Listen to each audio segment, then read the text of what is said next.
to figure out how you lost the fire in your eyes.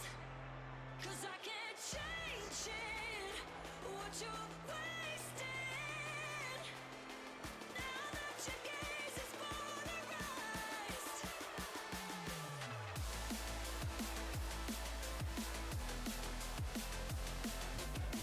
You lost the fire in your eyes. It's so hard.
So hard it hurts to feel it touch so hard it burns. Isn't something you could learn essential. And I might not feel that for you, but someday you'll find someone who sees you in the credit. I'm sensational. Every time I dream with you, I see. Kind of thing we can't unsee. I'm sorry. Every time I dream with you, I see. It's the kind of thing we can't unsee. I'm sorry.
Thanks for letting me know, Penguin. All that time I was silent. I was just yapping to nobody, to the void, because OBS decided to change my microphone input. Gotta love that. Absolutely love that. But anyways, we are back. We are ready to go. Chat, hopefully y'all are doing well. You may not need my voice, but at least you got to see the brackets, right?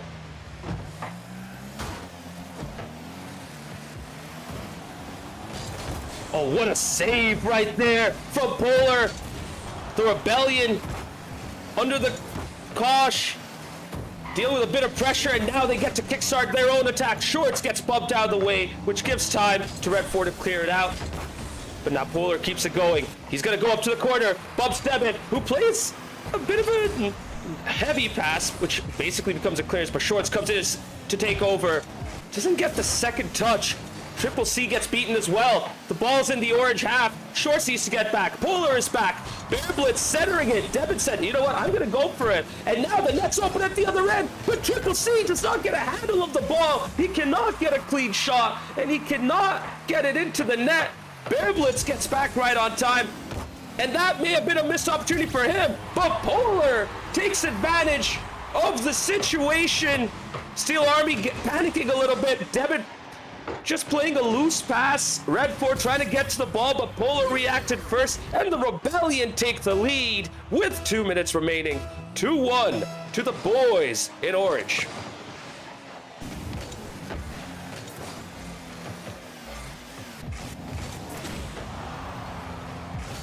Steel Army, you know, they've had a decent game right here, but it feels like they haven't really created too many good chances for the most part. Besides the goal in that one notable chance where Polar had to do a backflip save, I can't really recall too much. The Rebellion seem like they're better able to bring the ball out of the midfield and get the pressure going, but right now, Steel Army, oh man. Debit tried to get a pitch pass going, and now there's trouble at the other end. Bear Blitz trying his best to knock the ball away, but he didn't have much boost to put much power on that ball. Barely keeps it on the goal line. Polar rushes in, cleans it up. With 90 seconds remaining, the Rebellion are up 3-1. Who knows? This might work out for the Steel Army boys, because they might want to pick that game mode for game 2. With that said, I'm sure they want to take the initiative and get that first game win too, because this Rebellion side is so good. They can deal with all sorts of game modes. They've shown it already against Axe and Rose, and I wouldn't be surprised if they're able to deal with whatever Steel Army throws at them in game 2. And so far, you know, they've done a great job of dealing with whatever Steel Army's tested them with. Even there, you know, where Devin tries to bring it up solo, the Rebellion are able to regroup real quick at the near post and get it in. Nice shot attempt right there by Red 4, cutting it, getting ready for that, but just doesn't get enough power to get it past the near post. Bear Blitz now playing it right to the midfield, doesn't get enough of a power, doesn't get enough power right there, so Debit has to bail out. Now at the other end, Red 4 taps it up. Oh my god, the side flip and then the whips. You hate to see that, and the ball's going the other way, and Bear Blitz makes up for it, gets the equalizer right on cue. Debit, recognizing what was going on, harasses Triple C, who has to jump, but he cannot get to the ball on time. Good attempt nonetheless, but Steel Army come back, and with 17 seconds to go, might they be able to get the equalizer? Nice dunk right there, good bump attempt, but the ball's not going the other way. Triple C trying to get some bumps and boosts. Short's also harassing, trying to play back pass to Polar. That should seal game 1. No, the game doesn't end. The ball's high up in the air. Someone needs to take charge. No one does. The ball falls down to the floor, and the Rebellion take game 1. Barely, but they still take game 1, 3-2.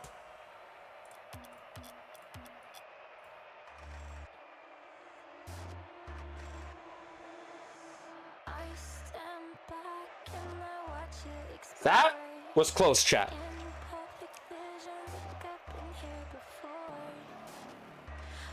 All right, let's see what the game mode is going to be. But until then, let's talk about that game one. I feel like Steel Army were just a little bit slow. Now, both of these teams have been warming up for a while, but I'm just surprised at how slow Steel Army looked. I mean, they looked a little bit more hesitant. They were not as willing to go and challenge for the ball. And at the end of the day, when they had to get the key touches going, they kind of overcompensated, missed their hits, and they just gave the ball away to the Rebellion a bit too easily.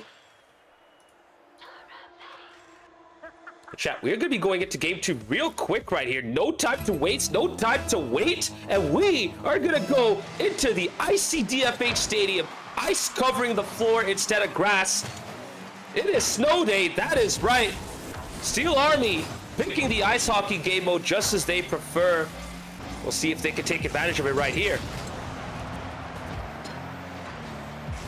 Polar having to clear that out. He takes charge now.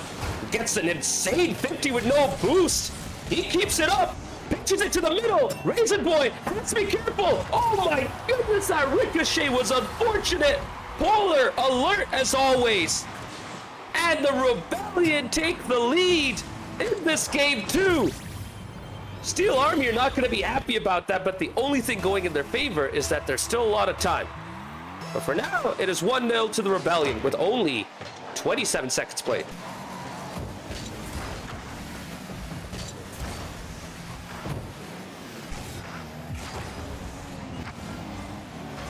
Hank Pillow, good to see you in chat. He says, Steel Army doesn't look good right now, not gonna lie. Yeah, they're struggling. And even in this snow day, had a good start, but defensively, they just look kind of shaky. Try to go for a double commit on Polar, but even that couldn't stop him. And as I say that, Polar is really taking charge of this game right now. And perfect timing, he gets demoed for his trouble. And right after that demo, once they wipe out Polar, they get the goal. Bear Blitz hitting it off the ceiling. Shorts hesitating. Raisin Boy right there with his Dominus. Squeezes it into the orange net. And Steel Army equalized. The scoreline is 1-1. And yeah, I forgot to mention this earlier, chat, but Raisin Boy has come in for Red 4. Yes, Steel Army have made that substitution, and so far it has worked out just fine for them. Red 4, good to see you in chat, bro. Had a good game 1 too, Red 4, but it just felt like there was still a bit of slowness and nervousness. Maybe you could talk about that as we look at this snow day action right now. But whilst this is going on, oh, that bump is unfortunate. The net is, well, not really open. Shorts was inside the net, making sure that he was going to protect it no matter what at the near post. And now he gets a big, booming pinch clearance and a pinch shot attempt. But Triple C is in the perfect position to deal with that, getting the bumps out. Snow Day is typically all about physical play, so don't be surprised if we get to see some more bumps and demos in this game mode. For now, a lot of backboard action. Both teams are dealing with it just fine. We'll see if there's going to be a bit more creativity coming in from either side. But for now, they're just sticking to the conventional route, which is to slide the puck on the backboard and hope that it magnetizes into the net, or for someone to come in and basically push it in. Nice defending right there by Raisin Boy. He's keeping his dominance on that icy surface, making sure that no one gets past him. Good pass out there to Bear Blitz. Receives the puck. Just couldn't get the 50 to squeeze the puck through. Now Debit challenges Polar. Puck loose. Raisin Boy with 0 boost. Cannot follow this up. 2 big whiffs. Debit gets lucky that his touch takes the puck to the opposite corner. But now Steel Army get a chance. Sorry, Rebellion get a chance. Steel Army need to defend right here. The Rebellion have been a little bit quiet once they conceded the equalizer. Steel Army have done a good job of challenging them in the midfield and making sure that they don't create a good opportunity. Bear Blitz doing a great job right there. Scoops it high up, but that puck is way over the backboard, going into the opposite side. No one really there to challenge Polar. Finally, Raisin Boy comes in. Now he's going to try and center it to no avail. Good defending by Triple C. understood what was going on, kept himself down and low, gets the puck out. Red 4 saying, we could use some oomph, think it's on the horizon. Yeah, it's starting to come. We're starting to see Steel Army step it up, get into the groove now. Maybe that's all they needed. They needed some ice and a hockey puck. And now they're going. And speaking of going, could they take the lead right here? The puck just drifts wide of the net, and a massive pitch takes it to the opposite end.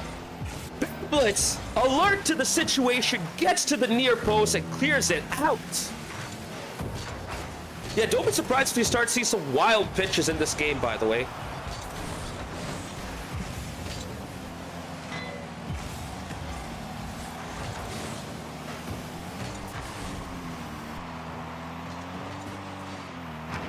And it's still 1-1 with 40 seconds to go. It has been quite cagey, but I have to give Steel Army credit for that because they have done a great job of dealing with every Rebellion attack possible. Anytime the Rebellion try to cross the midfield, they have stopped them.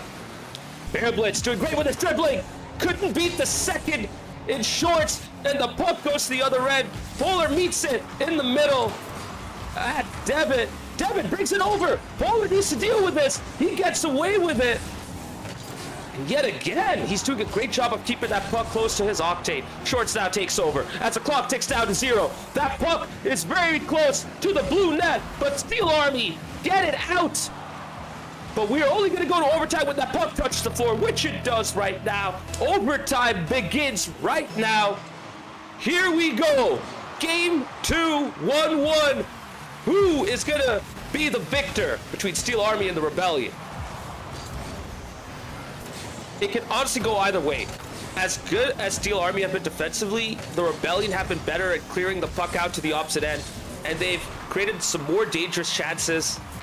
We'll see if they can capitalize. So right now they're getting a bit more conservative.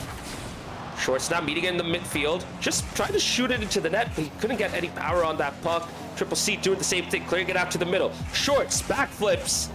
Kind of unfortunate. I think he wanted to jump up and meet that puck in the air as Raisin Boy brings it up. Gets cleared out. And Bear Blitz misses the puck. Devitt right there. Bear Blitz still trying to get to it. He finally does that pre-jump, saves him. What a save too, by the way. I thought the Rebellion were going to get the winner right there. But this game keeps going as we enter into the second minute of this overtime. Nimsat, good to see you. If there was an SGL Hockey League, you know what? You might see a bit of interest going in there, but for now, sticking to soccer. Bear Blitz takes over the puck. Shorts intercepts it from him and keeps close control. Razor Boy trying to meet him. Stays close, flicks it past Polar, just enough to get that puck into the orange half. And right now, that's all it is a lot of puck dumping and just trying to get the puck in towards the opposite area. No real clean chances being created so far. Once again, trying to use the backboard to their advantage, but both teams have done a good job of defending it, even with 0 boost. Another really good dribble attempt. Great 50. Polar taking over, charging forward with the puck, but he takes it to the corner yet again, and now you're starting to see both teams become a bit predictable with their chance creation. Puck's in the middle. Raisin with a shot, runs out of boost, but gets enough power. Unfortunately, he does not get the placement. That puck went over the bar, onto the backboard, and the score is still 1-1. Oh, Triple C with a big miss, but that bump does just enough to keep Devitt at bay. Great 50 though. Short takes over. Raisin board, and Triple C comes in to get the game winner. 2 minutes, 31 seconds into overtime.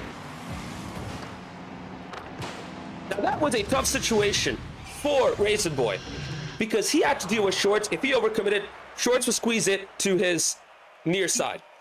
And if Raisin Boy stayed there, as he did in that situation, well, Triple C was there to follow up at the far post, and he was able to squeeze it into the back of the net. Fine margins, but the Rebellion come up 2-1 winners in Game 2, and now they're leading this cup match 2-0. Now, you may be wondering, what is at stake in this match? This is the upper semifinal, which means the winner will go to the upper final, and the loser gets a second chance, dropping down to the lower quarterfinal.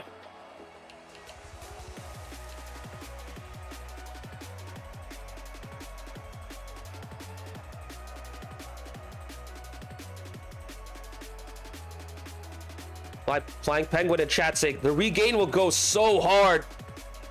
Well, you guys got to make it count. This was much better from Steel Army. They got 11 shots off this time around. All they need to do is when they start to play some soccer, they just need to start creating some good chances, get their bumps going, get that passing going too. That's what they were missing in game one. They weren't really passing the ball around that well. We'll see if they can do it in this game 3 as we return to the DFH Stadium with grass instead of ice, no snow, just the night sky at the top with all its stars as Shogun kicks us off in this game 3. The Rebellion are up 2-0 in this match, but there's still a lot of time for Steel Army to come back. Might this be the game for them to get their first win?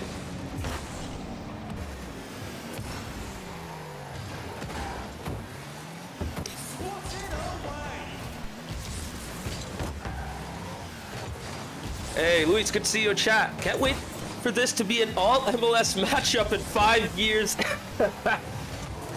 I'd be surprised if Pittsburgh got an MLS team, not gonna lie.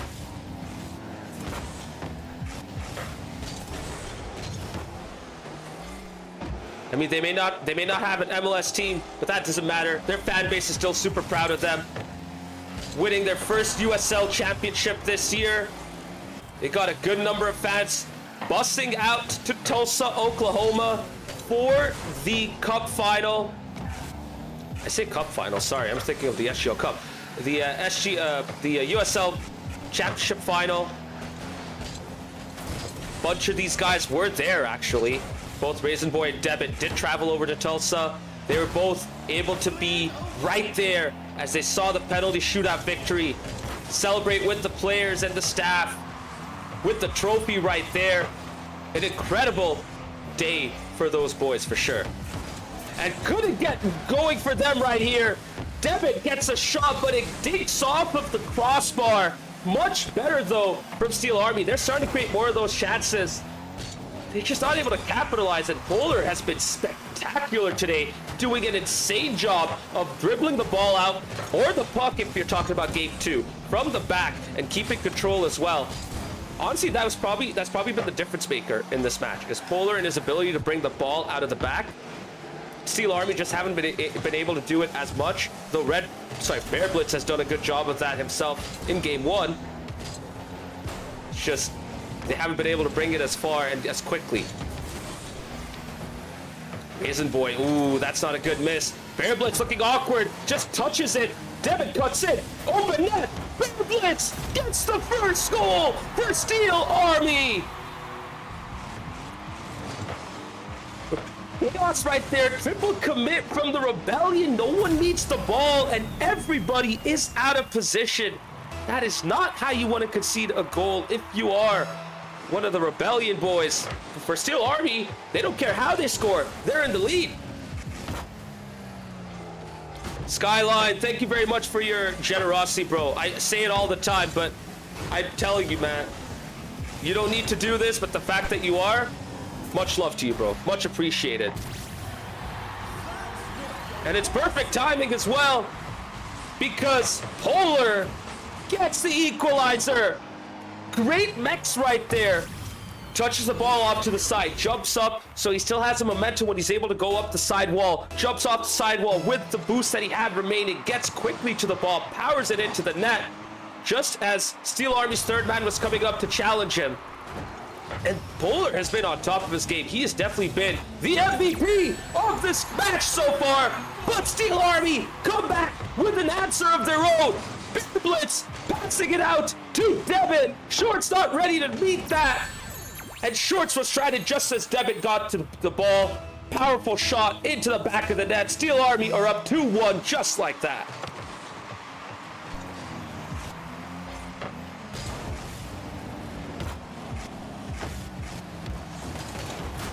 Oh my goodness, just as I was getting my cup of tea in. Whole lot of chaos in the blue half. Shorts, got one, got two.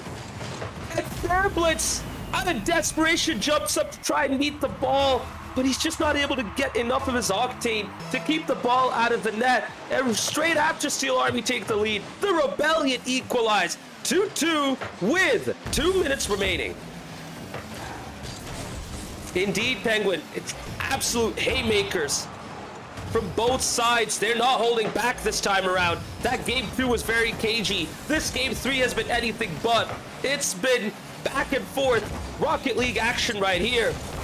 Both teams trying to go for it. Big miss, big win. Another huge miss. 3 Rebellion players right there, and they all miss. Yeah. I don't know what to say. That is shocking.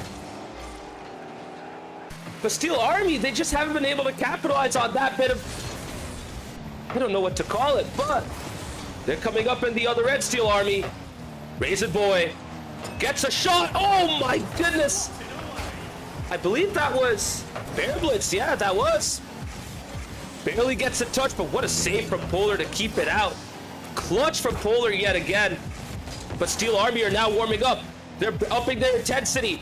Bump attempt right there. Harassment on Shorts, but he keeps his composure, and Devin cannot get it past him. Great defending right there from Shorts. With less than 40 seconds remaining, it's still 2-2. Might we go to overtime yet again? And in all honesty, chat, it's been incredibly close. This 2-0 scoreline does not do Steel Army justice. And it might be 3-0 to the Rebellion as Shorts pulls out a rabbit from his hat. Insane magical play right there. Insane solo play, and that has been the difference between the Rebellion and Steel Army. Might we see a fourth? Polar gets denied. Steel Army, though, still have 20 seconds. Their passing has been getting into motion right now. It's coming to good use right there. Raisin Boy comes in with the equalizer. This has been an insane back and forth affair. Shorts riffs. Raisin Boy gets the soft touch into the open net. 3-3, 14 seconds remaining. I don't know how to call this. This could go to overtime. I don't care. I'm having fun right now.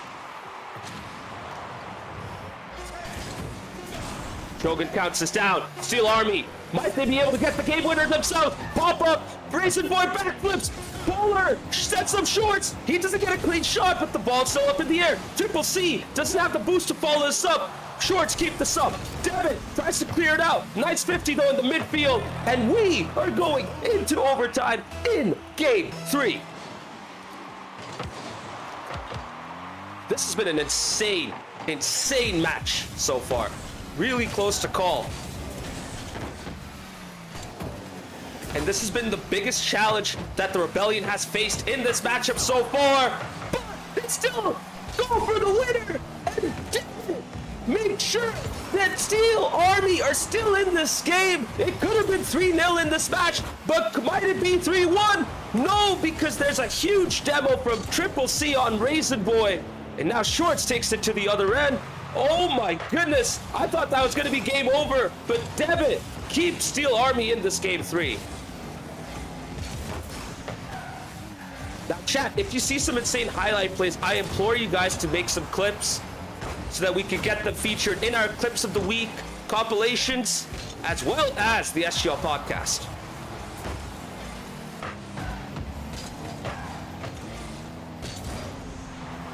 Raisin Boy now comes out, doesn't get a clean touch, gives it to Polar, who's there for the shot, and the match winner! Polar does it yet again!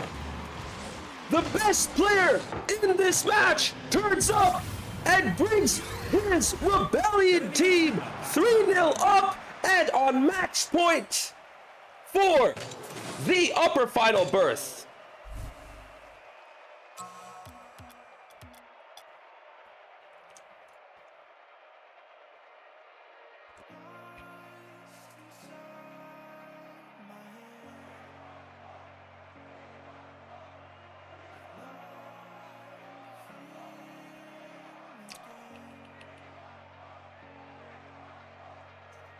Oh my god, I need a breather right there. Wow, what an insane game 3 that was. Polar, the difference maker. It really does feel like when the Rebellion are under pressure and they can't get themselves going, it's just an insane solo play that brings them back in. Shorts with 2 insane goals. Polar with an insane game winner right there.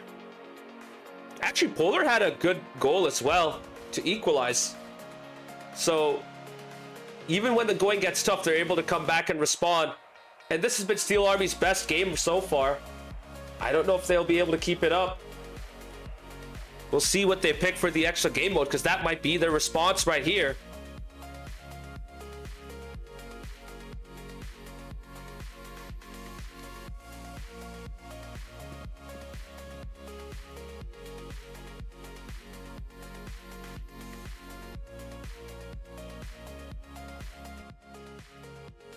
And both teams are now going in. Let's see what extra game mode, or otherwise, I guess, Steel Army has picked for game 4. And yes, it is drop shot. Steel Army elect to go into core 707. Hopefully they can use this to their advantage and get a game in and keep this upper semifinal going. Luis, no, Rebellion have not lost a game yet in the cup. It's insane, because now they're playing against Steel Army. And it's just absolutely wild to see. Nice job by the Rebellion meeting Debit right there. It's in those moments where drop shot teams can start to be really dangerous, when the ball's high up and moving at a fast pace and they have an answer to everything. But for now, Steel Army are meeting their match in the Rebellion, who are getting a good amount of damage in the blue half. It's a perfect chance, though, for some damage of their own. And there's one hex opened up. A little tiny goal has opened up in the orange half. But the Rebellion might be able to get something. No, what an incredible defensive effort right there. Good save from Steel Army. And yet again, Bear keeps it going. But the 50 opens up the massive goal. And that dunk from Shorts on the floor gives them the lead in game 4.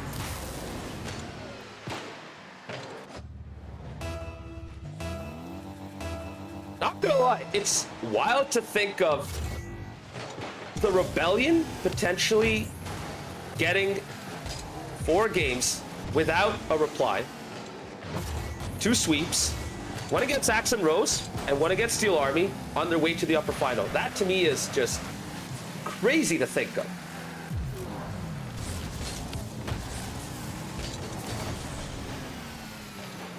Now, I didn't ask this question a while back, chat, but let me know if the audio is good. I just want to make sure that the audio is set up just fine. Earlier on, my microphone was not getting captured, so there was like a good 5-minute spell where there was no, commentary going on. So I just want to make sure everything else is good. Thank you, Red. Appreciate the feedback. Steel Army right now, just under the cosh a little bit. Not really able to establish their presence. They get a little bit of damage, but not really something substantial.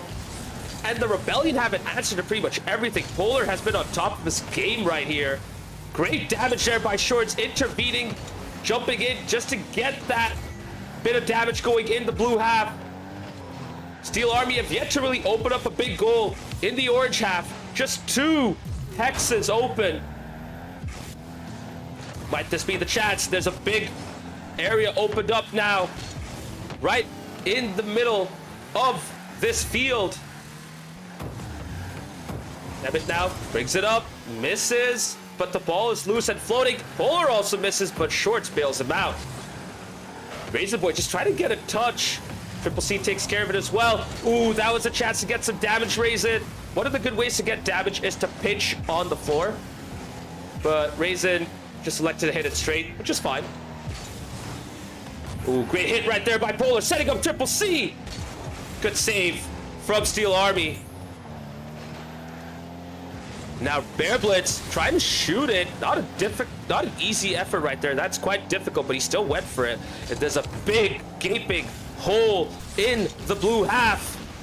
Good shot right there by Polar. Good save by Raisin Boy. And now it's Steel Army's turn. Can they open up a big goal in the orange half? They can't. Triple C and Co have done a great job of defending their areas. Steel Army just have no answer. Reminder, this is the game mode that Steel Army picked. And they still cannot get a goal. Great attempt right there, but the ball bounces off that hex. And it bounces up rather than down. Unlucky, but the game keeps going. And now Steel Army is starting to get into it. Uh-oh, loose touch. This is going into the other end. Shorts. Sorry, Polar could not get it into the goal. Just as he got to the ball landed on the hex. Now Debit barely keeps it out. Polar keeps up the pressure. Raise it now, comes in. Oh, big miss. Oh my goodness, the ball was right there. And Triple C barely keeps it out. And speaking of Triple C, he comes in, gets the second. Might this be the dagger on Steel Army's back? This could be game, set, and match, you know.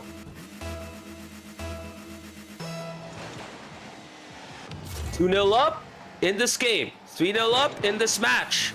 30 seconds remaining. Steel Army have a huge couple of goal areas opened up in the orange half. They need to get a goal right now. They cannot afford to waste much more time. But it is the Rebellion doing all the work, getting more damage into the blue half. The ball goes into the orange half, but it does not go into the goal. It doesn't even create any more damage. Oh, you hate to see it for these boys. Try as they might, the Rebellion have had it answered every single instance. And we are now going down into the final second. Game, set, and match. The Rebellion have yet to drop a game in this cup. They get their second sweep, and they are your first upper finalist in the SGL Championship Cup.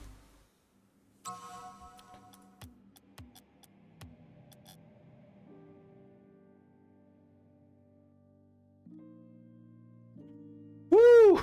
Absolutely insane game right there.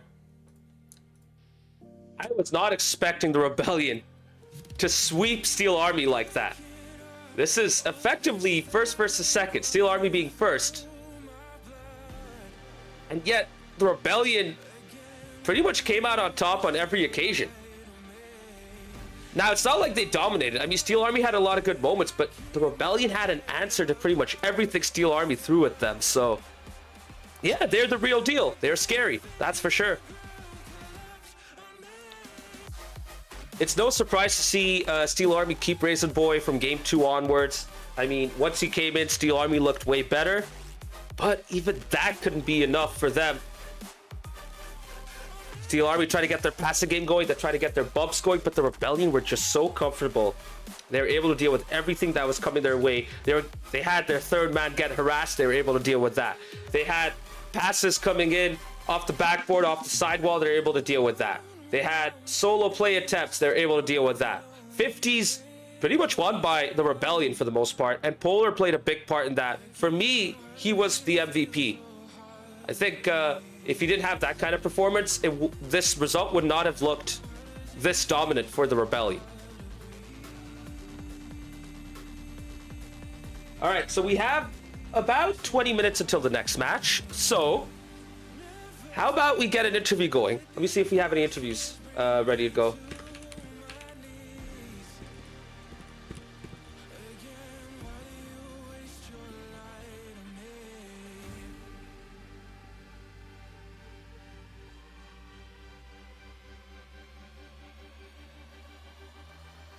Meanwhile, I'm going to see if I can get the lobby set up for the next match. So, Steel Army versus the Rebellion ends in a 4-0 victory for the Rebellion. They are in the upper final. Next up, we have the second upper semifinal between EC Eternal and Frontera Azul.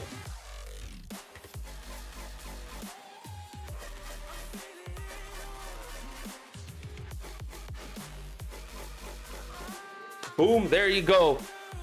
Graphic updated, EC Eternal versus Frontera Azul in the second upper semifinal. The winner of this match will face off against the Rebellion in the upper final. The loser will face off against Los Verdes in the lower quarterfinal.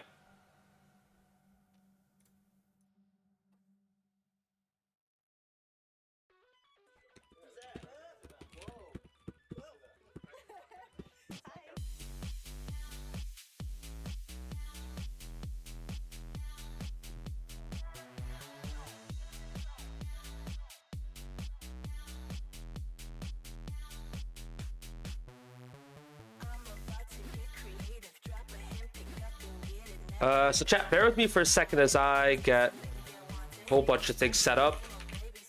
We will be having an interview though. Just get ready for that as well. We will be having one of the Rebellion players coming in to get us started.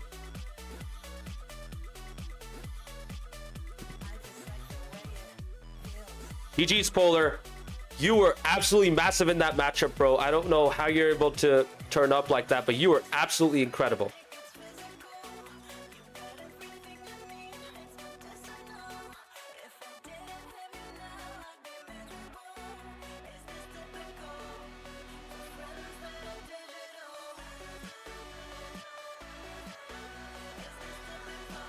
All right, we're just about ready to get started with this interview. Chat, welcome on in. Hold up, one sec. Welcome on in. Triple C from the Rebellion. Triple C, that was an incredible result for you guys. 4-0 against Steel Army, who are top of the table in the Championship League. How stoked are you to sweep your rivals this season? No, we appreciate it. No, it was actually a really great game by us. The thing is, like, every single game, maybe outside of drop shot, but every single game was extremely close. They really put up a really tough competition, and they started getting really aggressive after the first game. So, you know, they kept us on our toes. They absolutely did. What do you feel was the difference then, in your point of view? Honestly, I think our rotations are really good tonight. I don't think we had a lot of double commits. Sometimes we're even known to have some triple commits every once in a while, but we didn't have any of that tonight. I think our rotations were spot on. I think we always had a third. We were aggressive when we needed to be. Some of the demos that we did were, you know, calculated and had a purpose. They weren't just demo to demo, and I think that's what really, you know, brought us through to the next round. Absolutely. And can you speak on the incredible solo efforts from Polar today? I mean, he was so good at bringing the ball out of the back and basically pushing you guys forward. How do you view his performance tonight? No, Polar had a great game. I think we all had a great game. But, I mean, I will say, you know, Polar didn't have any lag tonight, and I think that really helped him through to really show his true colors. I think Polar is an extremely talented player on our team. He just has, you know, connection issues every once in a while, and that really holds him back, because when he doesn't have those, he really could be the MVP of the league, I think. Just, you know, you got to hold, you know, you got to be cautious, because every once in a while he does have those lags and it really holds him back. Yeah, I get it. I mean, I was noticing as well, because I was watching a stream a while back and he was dealing with some terrible lag. And the first thing I thought of is, oh yeah, that's Comcast internet right there. And he confirmed it. It was Comcast internet, so no surprises there. Yeah, I know him and Shorts easily could be like top 2 for MVP candidacy for the league. It's really obvious. You know, it's tough to be on that team and watch the two of them compete back and forth, or who can score the most, or who can get the better assist. But they make it easy to play with, just because, you know, for things that you don't see in the games, right? So for their comms are always really good of, you know, when they're rotating or getting boost, or when they're pushing, and even comms of saying, hey, stay up, or go do this, go do that. It's the little behind scene things that actually help the most. Oh yeah, absolutely. Now, one final question real quick. You're going to be facing off against the winner of the upcoming cup match between EC Eternal and Frontera Azul. Which of these two teams would you like to face in the upper final? Honestly, EC Eternal, just because we've played against them before. I don't think we've played against FC Azul, so we don't know a ton about them. Obviously, we'll watch the stream and we'll get some insight there.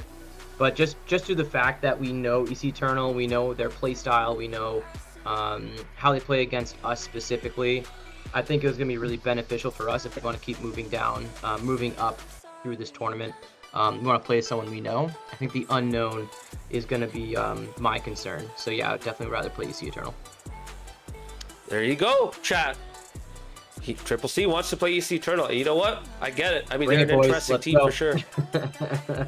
What? I'm not trying to like put you on the spot. I'm just making it clear. Oh no, I'm telling them, bring it. There you go. So, this wraps up this interview, but Triple C, I'll give you the chance to say what you need to say. The floor is yours. Go ahead. No, I don't have anything to say besides, as always, great stream, great commentary, and good luck to the next teams in the next round. There you go. Thank you very much for your quick interview right here, Triple C. Celebrate your win, enjoy, and have a good night. Will do. You too. Bye. Bye.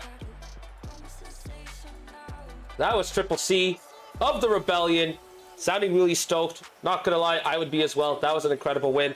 We do have a second interview lined up from Steel Army. It's always nice to get to know their thoughts, see what's going on. I'd like to know how they were getting swept like this after an incredible league match. So that's what's curious. That's what I'm curious about the most. And yeah, chat. The next match coming up is EC Eternal versus Frontera Azul. After this interview, we'll have like a couple more minutes before we kick off that second match. So don't go anywhere. We will be getting into our second match very soon.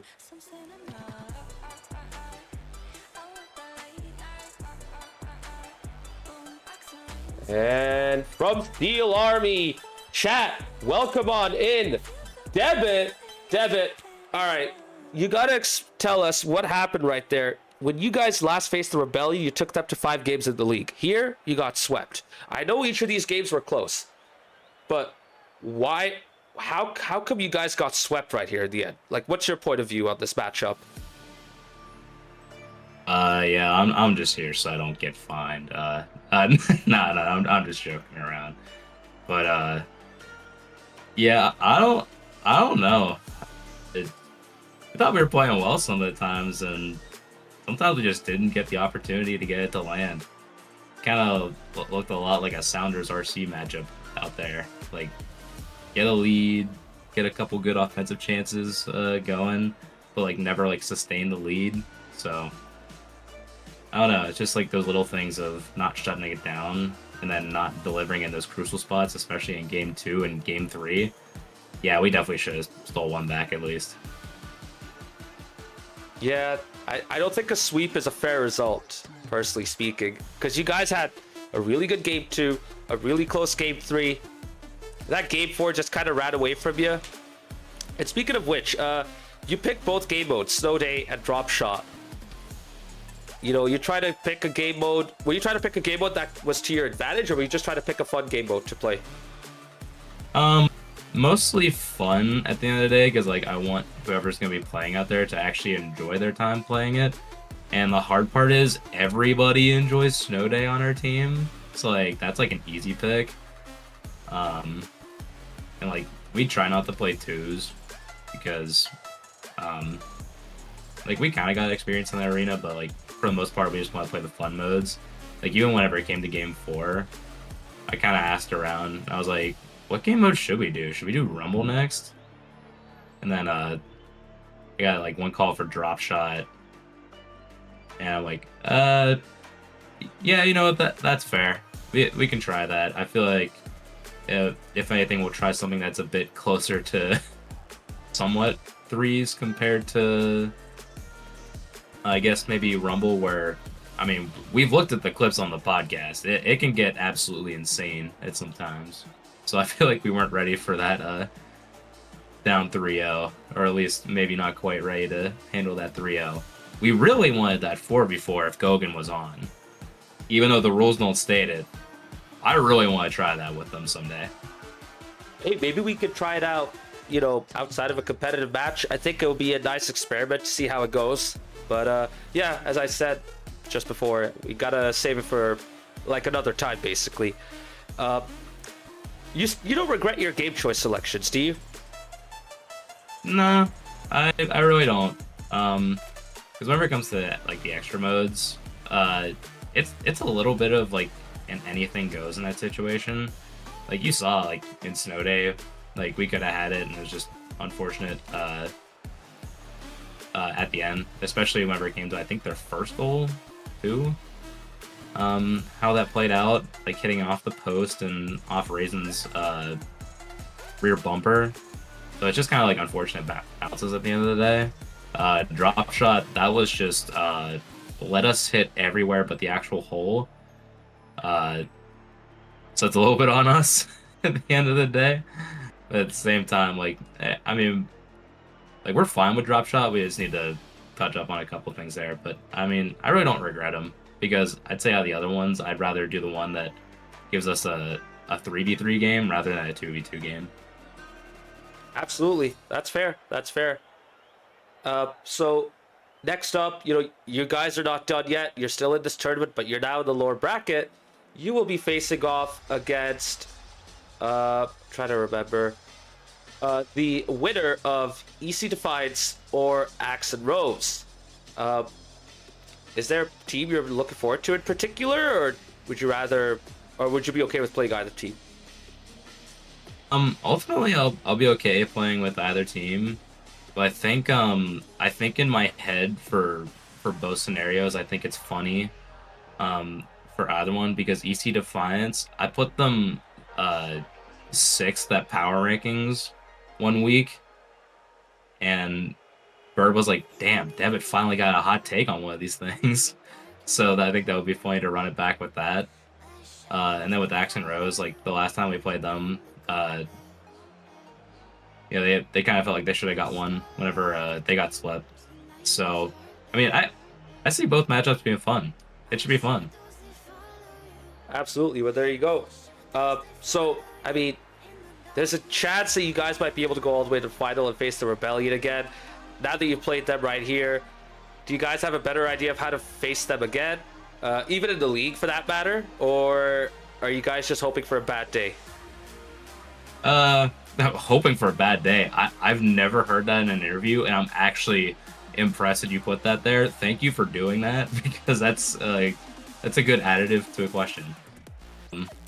I mean, yeah, one can hope for a bad day, but at the end of the day, we need to be the better team. We're kind of reacting to what they do. I'd rather us fix what we gotta do. I mean, I think we can definitely pull it back, because if we get them in like a 3-1 or a 3-0, like the league's right back in our own destiny again. So that's all we need to do. I think it should be fine. We saw a lot of what they did this time around compared to last time. There's a lot of the same stuff, so I think we can go back and recalculate what to do. We just need to take a couple adjustments here and there, get the speed up a little bit, and then I think we should be fine, especially when avoiding a lot of their physical play. Absolutely. That's fair.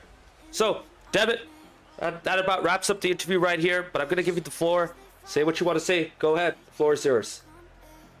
I'd shout at my teammates. No, it was not a good night, but hey, at least the Penguins won while we were playing Snow Day, so that's a fun one.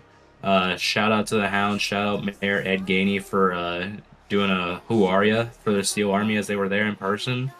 Appreciate that. Shout out to the SG themselves, Steel Army. Good stuff. And shout out to you for holding down the fort this fine evening. Looking forward to getting a couple reffing sessions here in a little bit. At least at the 11:30 games, right? Yeah, it will be for the All right. 11:30 Eastern games, because we have two at the same time. Yeah. Perfect. All right. Oh, there you go. Thank you. Shout out Eric Dick. Oh, sorry. Yes, shout out Eric Dick. Sorry, I had to read that one real quick. I totally get it. Fair. Appreciate it. Thanks, man. Hey, no worries. Have a good night. See you soon. Peace. Peace. Well, there you have it. Kind of a rough match, but at the end of the day, they still get a second chance, so they're not too downtrodden. With that said, the Rebellion are going to learn about their opponent in the Cup very soon. We will be kicking off with EC Eternal of Seattle Sounders versus Frontera SD Azul of San Diego FC very soon. Now, wait, Red 4. They censored the keeper's name? How? Why? What? No one censored freaking Dick Cheney's name. Why would they censor his name? Like, I'm sorry, that's absolutely insane to me. that is wild. Yeah, that's wild.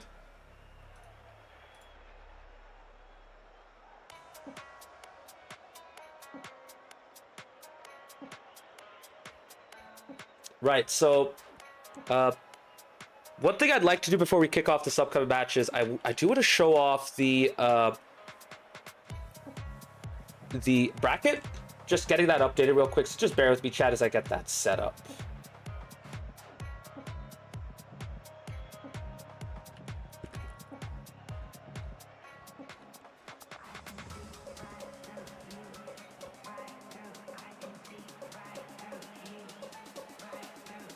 So yeah, the way the season works out is we have the cup matches, the cup tournament intertwined with the league championship for each division. So we have a premier and a championship division.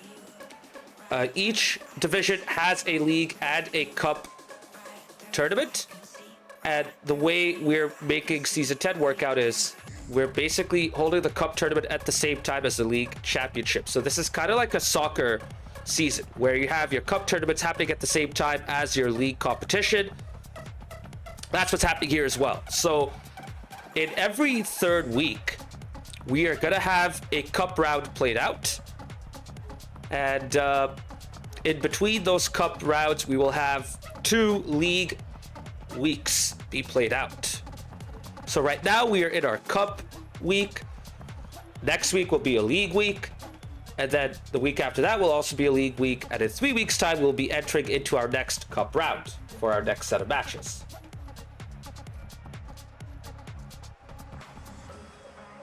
Right, so that's the bracket updated. Just let me show that off real quick before we dive into the next match. And there you go. Steel Army losing to the Rebellion 4-0. So they go into the lower bracket, into the lower quarterfinal, where they face off against the winner of Axe and Rose versus EC Defiance, who will be playing at 11:30 Eastern, 8:30 Pacific. In 2 minutes, though, we will be kicking off with EC Eternal versus Frontera Azul, and the winner will face off against the Rebellion. The loser will face off against Los Verdes. Right. Chat. Good number of you have stuck around. I'm glad you guys are here. If you have any predictions for this match, feel free to drop them in. I'm curious to see what you guys have in mind for this matchup.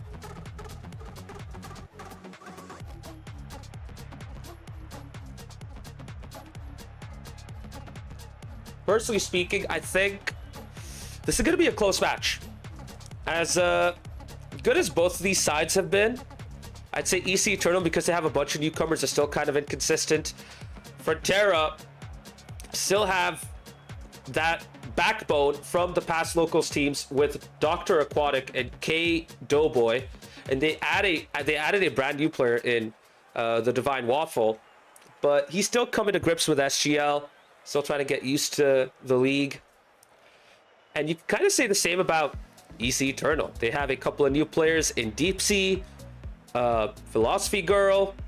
They also have a Difo coming in, and they're joined by SGL veterans in Huskies and Mr. Funk. So I don't know, it's going to be tough to call, because in this cup format I could see this could go either way. I think this might go to 7, and I think EC Eternal might be going to the upper final. I just have a feeling that they will have a better handle of the alternate game modes. I think Frontera Azul will be better in the 3v3 game modes. Hell yeah, Larson, good to see you. Hey, absolutely, Nersat. Hopefully your boys and girls do you proud in EC Eternal. So chat, we are just about ready to go. It is 10:30. It is time to kick things off. We are going to get started very soon.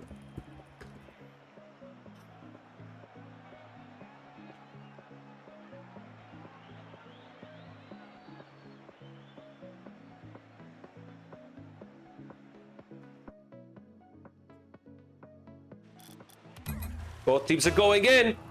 EC Eternal versus Frontera Azul kick off the second upper semifinal. Here we go. Who will go to the upper final and face off against the Rebellion?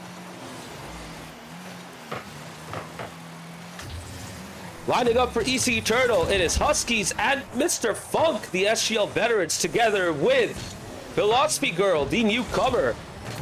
And on the other end, for Frontera, it is the same kind of makeup. Two veterans in K Doughboy and Dr. Aquatic teaming up with an SGL newcomer in the Divine Waffle.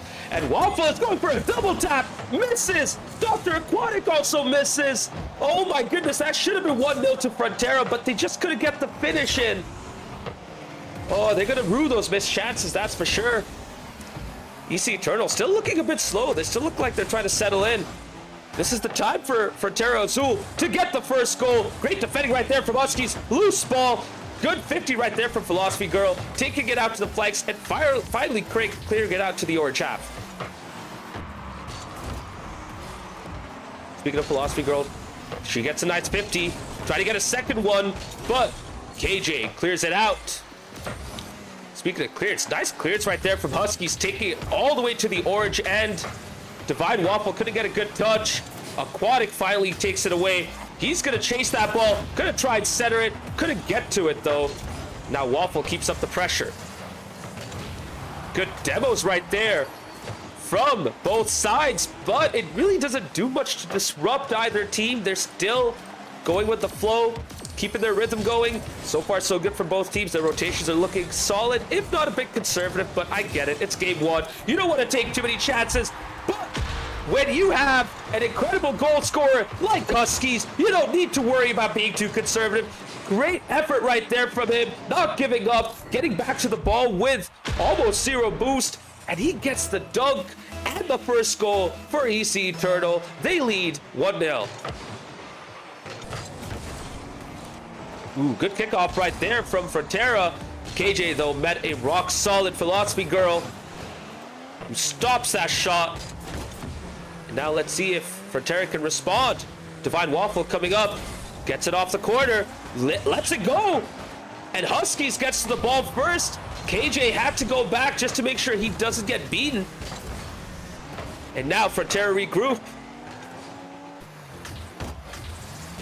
Philosophy Girl not giving any time to Waffle to get out. Funk setting it up in the middle, but Aquatic gets the ball first to the opposite end. He's gonna bounce it off. No, he cannot get the bounce. He gets the roll off the corner. Divine Waffle bounces it off, but it's too close to the blue goal. Divine Waffle going for a shot of his own. KJ now comes in. Gets a demo at the back post. Aquatic, though, couldn't get much done with the ball. And Frontera now need to get back. Huskies going for a shot on net. Funk is right there lurking. He has a chance to get a shot. He misses. Philosophy Girl's all the way at the back. Another whip, this time from Aquatic, but he gets the nice power slide. He gets the control. He gets the touch towards the far post. He cannot get the 50, though. Good defending right there from Eternal to clear it out. And so far, after that first goal, Eternal looked pretty comfortable with their defensive shape. Doing a good job of stymieing a lot of these Frontera Azul attacks. For the most part, I mean, they've had some good moments bringing the ball forward, but they've become very predictable, just taking it to the corner, and EC Eternal have had an easy job of dealing with these attacks so far. Off the backboard, an awkward double commit, but EC Eternal have one back. They have everyone back now. Aquatic trying to go for the shot off the tight angle. KJ goes to the center. Divine Waffle cannot get to the ball. Aquatic now gets to meet it. Beats one with a lofted shot. Divine Waffle with the save in the middle. And Aquatic finishes it off. An incredibly creative play from Frontera Azul. Aquatic touches it down to Waffle. Aquatic to Waffle, who touches it down back to Aquatic, and Aquatic equalizes with 70 seconds remaining. It's 1-1. And they really got that out of nowhere. And speaking of out of nowhere, Divine Waffle takes the lead straight out of kickoff. Nice solid kickoff right there from KJ. Divine Waffle, the first to react, just bends it past the near post and into the back of the net. And after being 1-0 down for 3 minutes and 50 seconds, they are now up 2-1. Frontera Azul landing a huge couple of sucker punches on EC Eternal, who now need to regroup. They still have time on the side to equalize. They've done it before. Can they do it again? Right now, though, just looking a little bit disheveled as Frontera starts to take control. The ball's in the blue half, centered, but too close to Philosophy Girl, who clears it out. Someone needs to take charge. Philosophy Girl misses. Funk takes over. Philosophy Girl right there, trying to touch it to Funk, who has to backtrack because he was not ready for that. And now this pass out to Divine Waffle sets up a counter, but KJ just not able to get to the ball on time. Now Aquatic goes for a big center off the backboard. No one really going for it, but a big whip lets the ball loose. KJ misses. A lot of time being wasted, but now Huskies brings it forward. Might he be able to get the equalizer? Dr. Aquatic at the right place at the right time, and then Divine Waffle seals the deal, touching the ball onto the field of play. And Frontera Azul come back from 1-0 down to win this game 2-1 and take the initiative in the upper semifinal.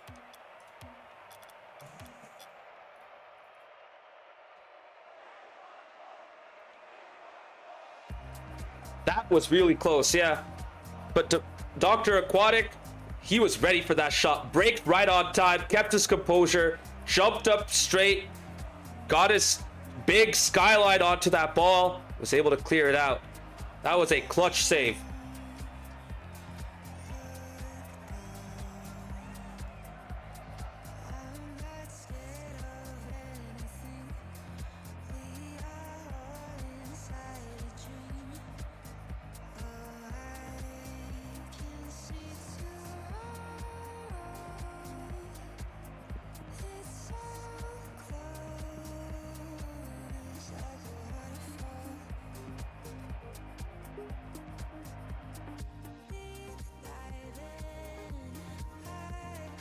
Well, the lobby just freaking broke. Oh well.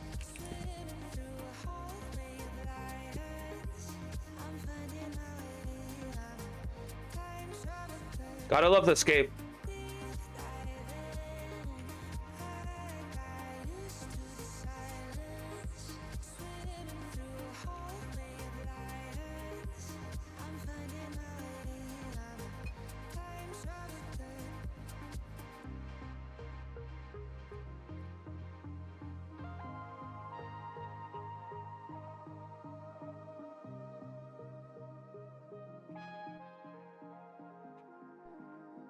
Well, the lobby didn't crash, but a bunch of us did get kicked out, but it's fine. We're back.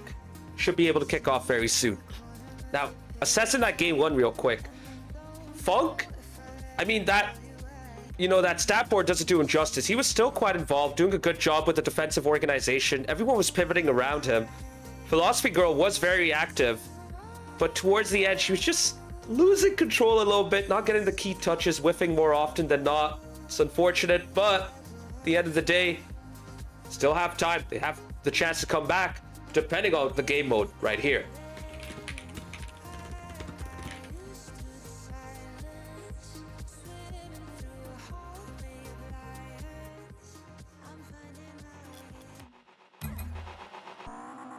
We kick off game 2 in course 707. Yes, that's right. We're kicking off with drop shot. Here we go. Both sides choosing to mostly stay with the same lineup. ECE Eternal make one substitution. Bug comes out for Deep Sea. And FSD Azul stick with the same trio.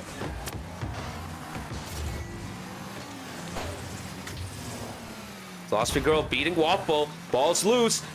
Aquatic misses, and that allows ECE Eternal to get a good bit of damage in the orange half.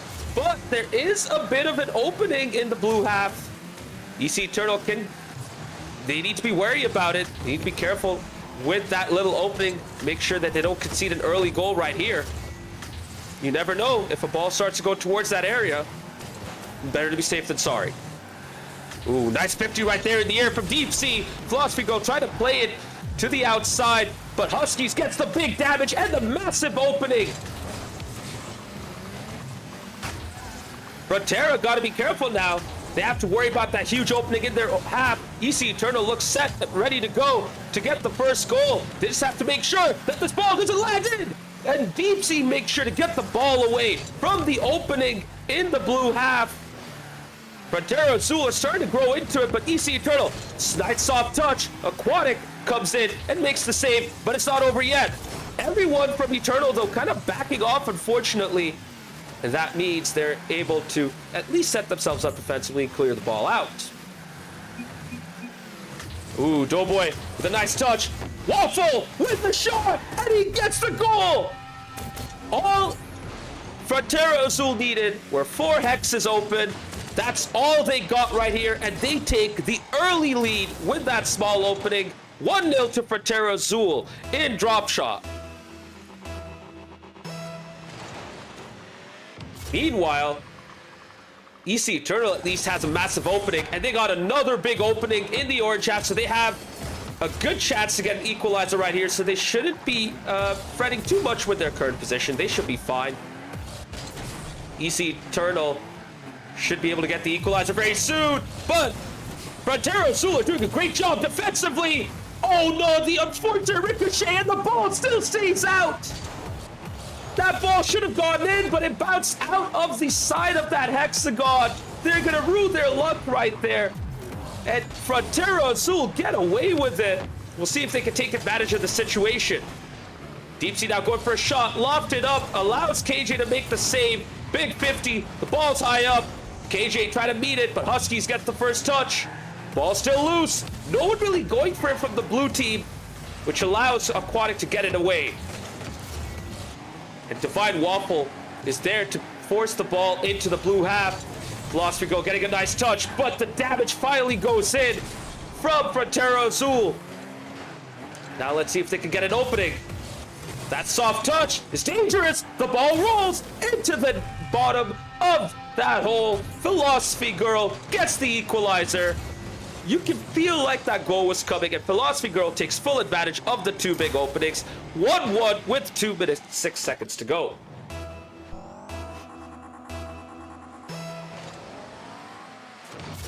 And right now it is all even. It may as well be 0-0. We're kicking off, from 2 minutes, 6 seconds to go. Good situation for both teams in this at this point. They have nothing to lose. They can just play their own game and not have to worry about defending an area. Indeed, Bisbo, it is still very close. It could still go either way. Doughboy going high up to meet that ball. Oh, Huskies with an unfortunate miss, and there's a big amount of damage in the blue half. Doughboy gets a nice second touch. Aquatic trying to get some more damage. There's an opening at the far edge of the blue half.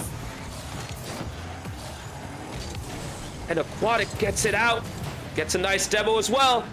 And ECE Eternal get a massive hole opening in the middle of the orange half. They're going for the shot! And Divine Waffle couldn't do enough to get the ball out. ECE Eternal gets a lead straight away after opening up the big hole. 2-1 up.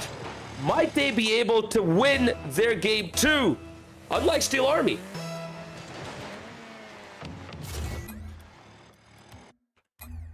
So, chat, we have to pause the game right now. There are controller issues at this time, so we're going to pause right now, and we will restart with a kickoff.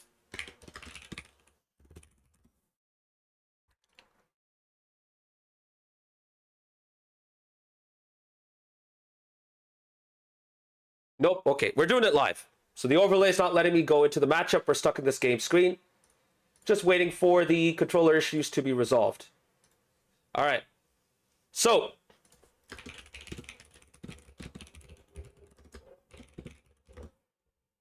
we're going to restart with a kickoff. Going to make sure both teams are ready to go.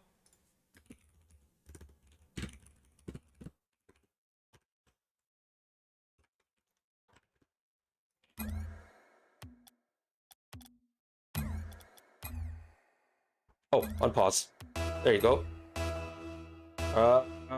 Why are we not restarting with the kickoff? Okay, hold up. Restart. Ah, okay. My bad. Gonna do that again. There you go. We restart with a kickoff right here. Controller issues resolved. Here we go. Advantage for Frontera Azul, and they need that too as they search for the equalizer. Big, booming Contact from Aquatic. KJ with some more damage. A huge opening in the blue half.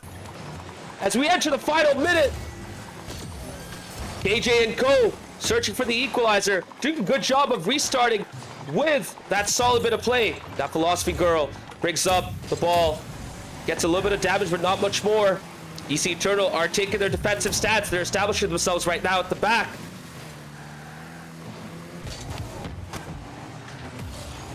Nice bit of damage right there once again from Philosophy Girl.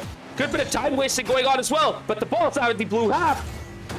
And really, I'm surprised with how conservative Frontera Azul are, but I think they're just trying to play it safe and not concede a third potentially after that decent bit of damage from EC Eternal. Aquatic takes over, gets a nice first touch, tries to get a second touch. Doughboy now bounces it off the opposite wall, away from the goal, but a nice 50 right there. Good save from Philosophy Goal. The ball floating in. What a save from Huskies, keeping his team in this match. That save guarantees a 2-1 victory for EC Eternal, and this matchup is tied 1-1.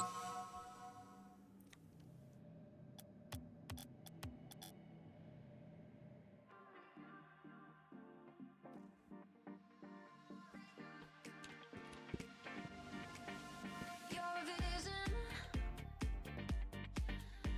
when like in my jaw just dropped, can't catch my breath. The sand in the hourglass has stopped. You light up my world in ways I can't explain. Your electricity's running through my veins. Oh, baby, I can't help it. I've never felt like this. Only you can do what you do. Only you give me that deja vu. Sorry, just making sure that everything gets taken care of. So if I'm quiet, that's why. Just making sure everything is good for game 3.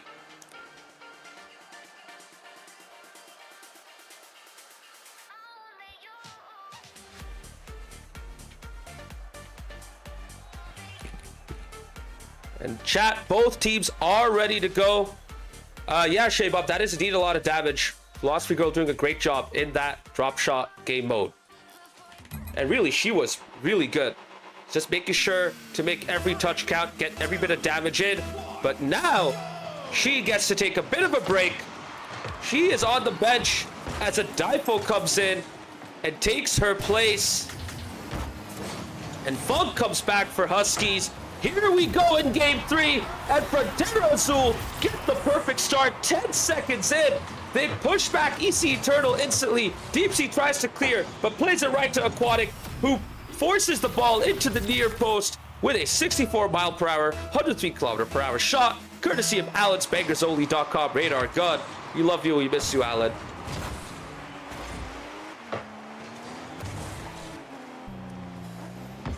A little bit of an awkward moment for a Difo. Funk has to adjust.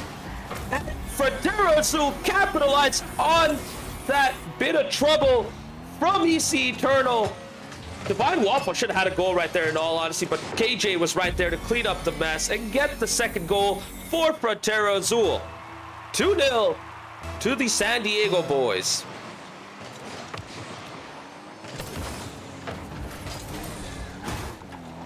All get shot into the opposite corner. Deep Sea now tries to center it, but Aquatic and Divine Waffle combine to clear it away. KJ beats one. Just gets a loose second touch, which means Funk is able to play it into the middle. A Difo putting up a good challenge right there, cutting it, trying to go for the bump. Good effort right there from him, but Aquatic is able to bring it out. Funk bit loose and open in the midfield. His teammates take care of the clearance right there.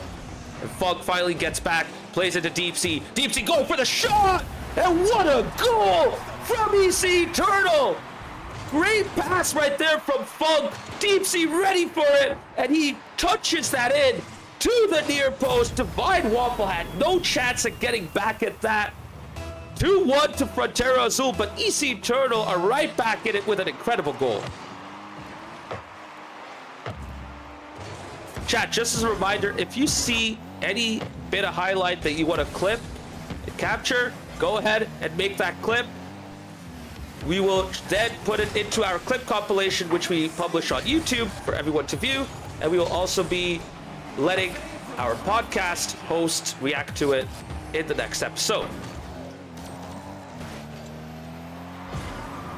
KJ trying to create an opportunity for Frontera Azul. Good clearance though from Eternal. Funk, good backboard defending right there once again, but the ball is loose. Waffle gets his first touch and plays a pass back. Funk's there first though. Shot towards the net, but off target. Aquatic tries to clear it out. Shot's going into the net again. And Divine Waffle gets up and makes the clutch save. Good positioning right there from him. Pinches it off of the near post. And now Frontera Azul take control. Ooh, I like that touch from KJ. It's just unfortunate that Divine Waffle was playing a bit more conservatively. I get it. As a third man, you don't want to push up unnecessarily. Now the ball's loose. Adifo playing it into the open. KJ tries to get on that. Now Aquatic takes over. He has the boost to follow up. Gets a second touch off the backboard. KJ doesn't really have a good angle for a powerful shot. Still gets a shot off. And a save at the end from Funk. But now the ball's going back. EC Eternal have some work to do yet again. Adifo gets away with it right there. Barely getting his defensive touch off of the post. Not for much longer though. KJ comes in. Takes advantage of EC Eternal. Just struggling to get to the ball first. Deepsea with zero boost. Trying to play a pass out to Funk, who was immediately underneath the ball. KJ dives right in. Gets a powerful shot and extends the lead back to 2 for Frontera Azul.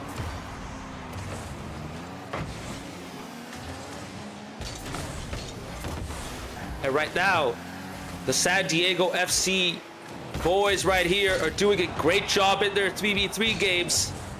So far, so good from them. But there's still time for EC Eternal to come back. Adifo with a clearance right there. Deepsea now trying to take over. Good first touch. Second touch clears it out to KJ. He's trying to take control, but the ball is loose. Shot towards the far post, off target. Now Aquatic brings it out. Doesn't really get much control. Gets bumped by Adifo, but that allows the Divine Waffle to take over. Deepsea now clears it out. Loose ball, though. It's going to be a 50. KJ with a nice touch. KJ going for it again. Aquatic has to bail out. And oh my goodness, that shot was going in. And what a save from Deepsea. I thought that was going to be 4-1, but Deepsea pulls out a huge save, keeping Eternal in this game 3. We're about to enter the final minute. They got to make this count. Nice pinch off the side wall from Funk. He has a chance to set up in the middle, off the backboard. Deepsea going in for the dunk. And a clearance right there from Frontera Azul. And now they can kickstart their own attack. Loose ball to Waffle, who plays it to the corner. Aquatic takes over, fakes, lets it go for Doughboy, who misses a shot, but the ball is still in next to the blue goal. Adifo needs to be careful. He cannot get there on time. Aquatic extends the lead to 3, and with 38 seconds to go, EC Eternal are looking likely to lose this game 3 unless they get a quick kickoff goal.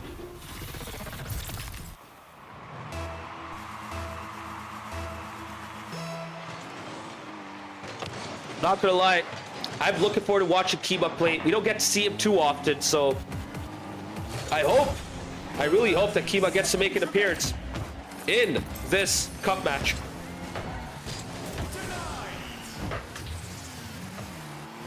And we're seeing a good bit of rotation as well from EC Eternal, but they get punished for pushing high up and trying to keep that pressure going. Funk and Adifo both at the ball. Adifo really diving into it. Deepsea had no choice but to react, try to get his octane on that ball. And Aquatic Skyline does just enough to push the ball into the opposite end and into the back of the net. 5-1 to Azul, and I think that's game 3 in the favor of FSD Azul. Might they be able to get a consolation here? Adifo doesn't get it on target. Deepsea off target himself as well. Oh, you hate to see that, chat. ECE Turtle could have had a second goal, but they lose this game 5-1 in convincing fashion. Let's see how they respond to this. Let's see which extra game mode they pick. I'm going to be honest, that was one of Adaifo's better games. But with that said, he's still trying to settle into this league, trying to get used to playing against the better players in the championship. Deep Sea of Funk didn't have too bad a game either, but this Frontera Azul team just got going in this 3v3 matchup.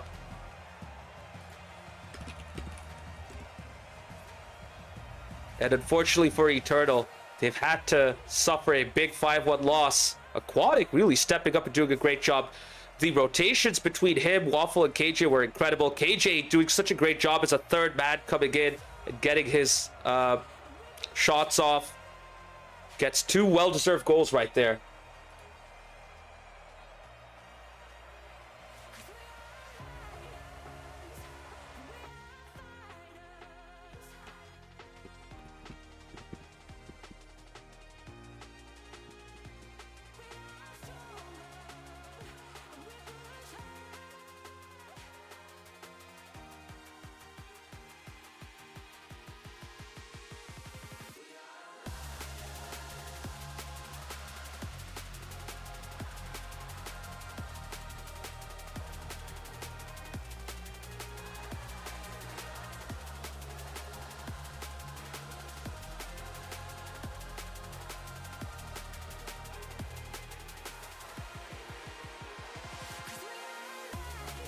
Not gonna lie, this might go to 7 games just because ECE Eternal might have the upper hand in these alternate game modes.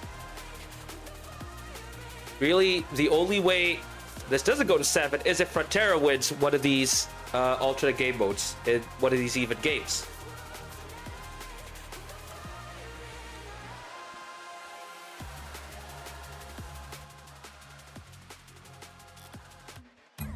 And we are going to kick off very soon. Both teams are joining the field. Let's see what extra game mode we got. That's right, it is Hoops 2v2 basketball action. Here we go. Eternal Field, Huskies and Philosophy Girl, and Frontera Azul. Kick off with Waffle the goal scorer and Dr. Aquatic. Waffle realizing he had the chance to just get an early shot in. No one there under the basket. And Frontera Azul take an early lead right here. 1-0 to the San Diego boys.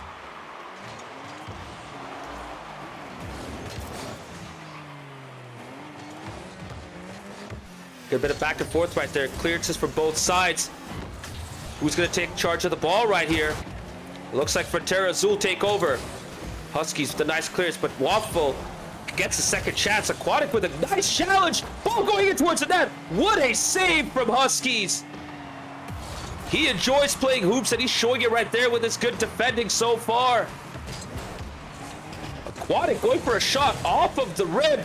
Waffle going for the follow-up and gets his. And Frontera Azul second. Good read right there from Waffle.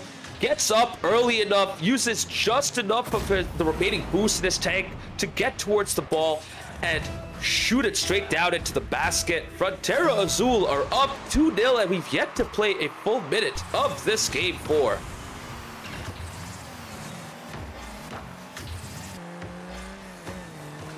I love me some hoops. I'm glad that ECE Eternal decided to pick hoops.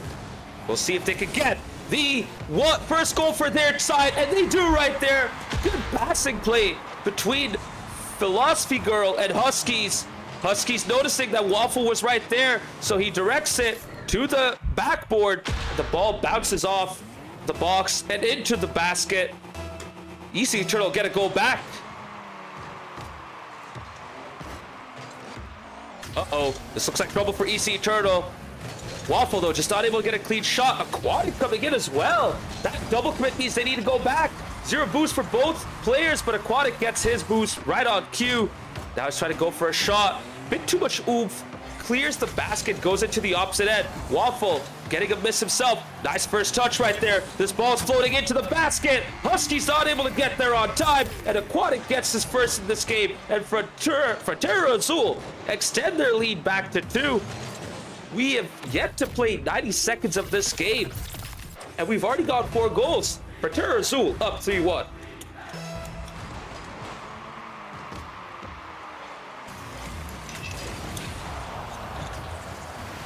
This is honestly the best I've seen Divine Waffle play this season.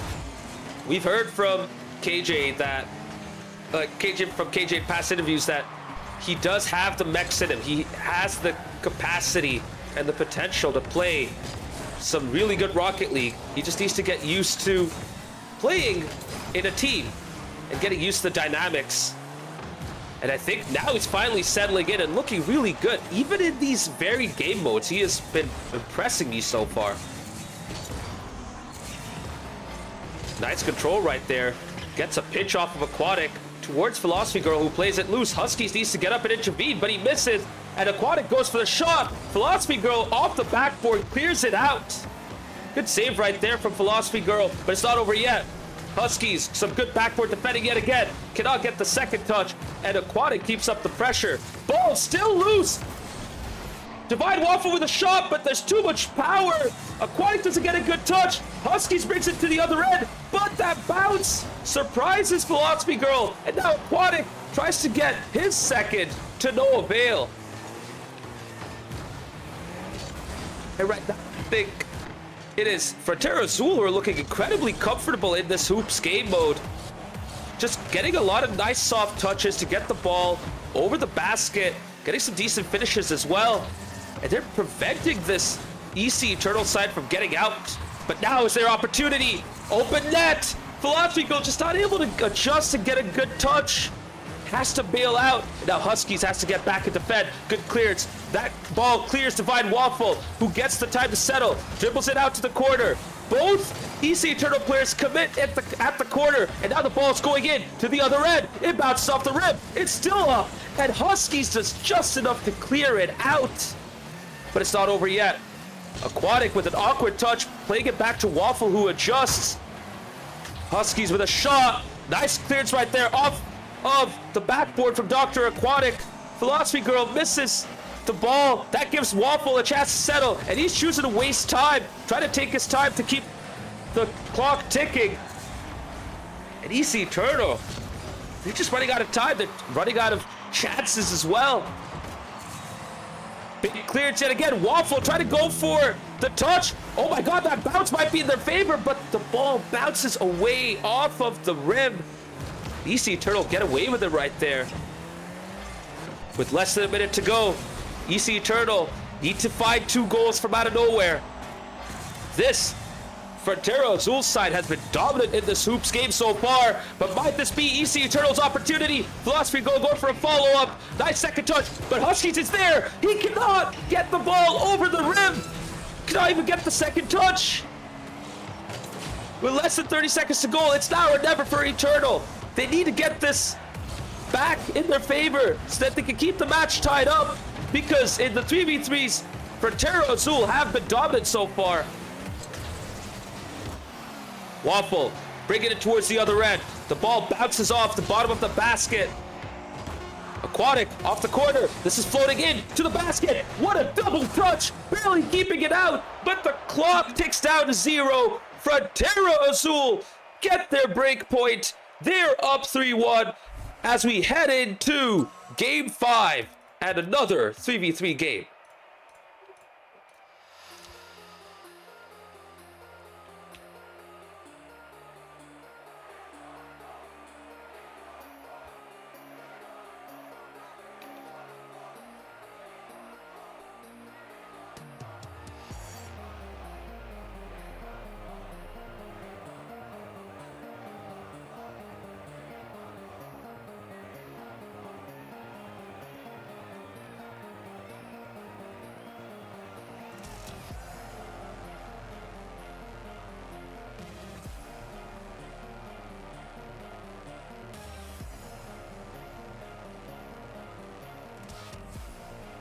K-Bob in chat asks, is it time? Wait, time for what? Oh, I see. Just look back at the chat. Who knows? It might be, yeah. This has been incredible from Frontera Azul. They're really asserting themselves. Can they keep this going? They are now on match point. We are going to be going into 3v3 where they've had their joy so far. Both sides are going in. We'll see who they bring in for their third. We'll see if they've made any subs as well.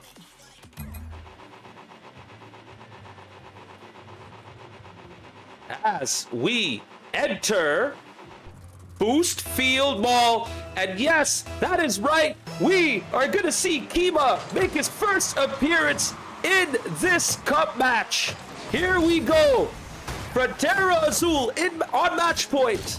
Win this, and they're going into the upper final against the Rebellion. ECE Eternal, fielding Deep Sea, Huskies, and Funk.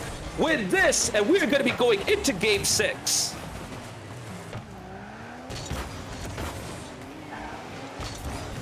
We'll see how Kima does. We don't get to see him too often. So we'll see how he adjusts to Aquatic and KJ. So far looking a little slow. Gets beaten by Deep Sea. Sorry, Huskies, who then follows up yet again, but Aquatic gets a big booming clearance. And now Funk needs to deal with it off the backboard. Deep Sea, though, right there to clear it away. Kima beats one, but the ball's loose. Huskies going for a shot. Touched away by Aquatic. Funk takes over. Plays it right to Kima. Now KJ slows down, goes for a dribble. Challenges Huskies. Huskies wins that 50. A neutral 50 in the midfield. Another 50. And Kima plays it out to nowhere. Funk takes over and brings it into the orange half. Liking the aggression from both sides right here. They're not really holding back. No one's trying to play conservatively. Both teams are going for it right here. Good pass right there by Aquatic to KJ. KJ going towards the net. He has a chance for a second touch, but Huskies meets him right on time, and now the ball gets pitched out to Funk. Funk towards Aquatic. Great touch from Aquatic. He dribbles it out, but Huskies, with an incredible challenge of his own, keeps up the pressure for Eternal. Deep Sea plays it to the midfield. Funk elects to stay back. Probably a wise decision. Got to be pragmatic at times, and that was one good instance where you just decide, okay, let me be safe instead of being sorry. Oh, big whip there by Kima, but no one's there to follow it up from Eternal. Funk now gets a shot off towards the far post.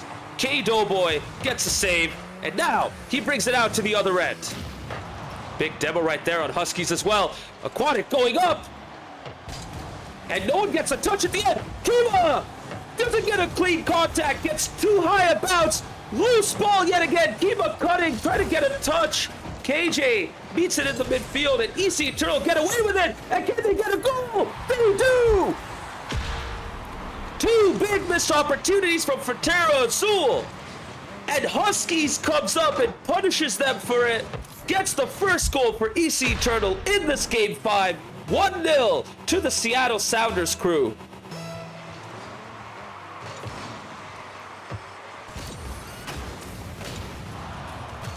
Might they be able to just get a second right there? This kickoff works out in their favor. Funk to the midfield.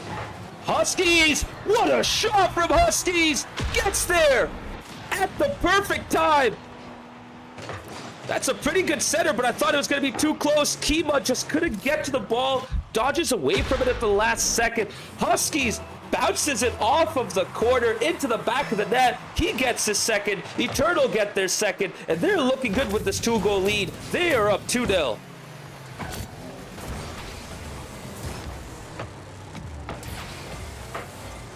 Aquatic. Oh, I thought he was going to keep that going, but I think the ball was just too far away from him. KJ just plays it out to Eternal. Kima doesn't get to the ball, but Aquatic now gets a big boom. Huskies is back there to see it off. And now he gets a second chance. He's going to keep it going. KJ with a nice midfield 50. Aquatic takes over. This is where he likes to take advantage of the situation, but he just gets a big miss. KJ with a big lofted pass high up. And a clearance from Deep Sea. Huskies with 0 boost, has to beat Kiba in the middle. Now Funk takes over. Beats Aquatic with that touch. Deep Sea following it up. Bounce high up in front of the orange net. No one from Eternal is following this. Oh! But Funk cuts, takes over, and extends EC Eternal lead to 3.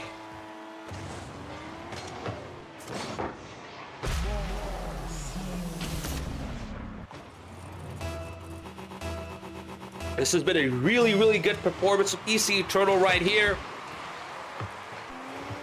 Kiba coming in, just struggling a little bit to assert himself.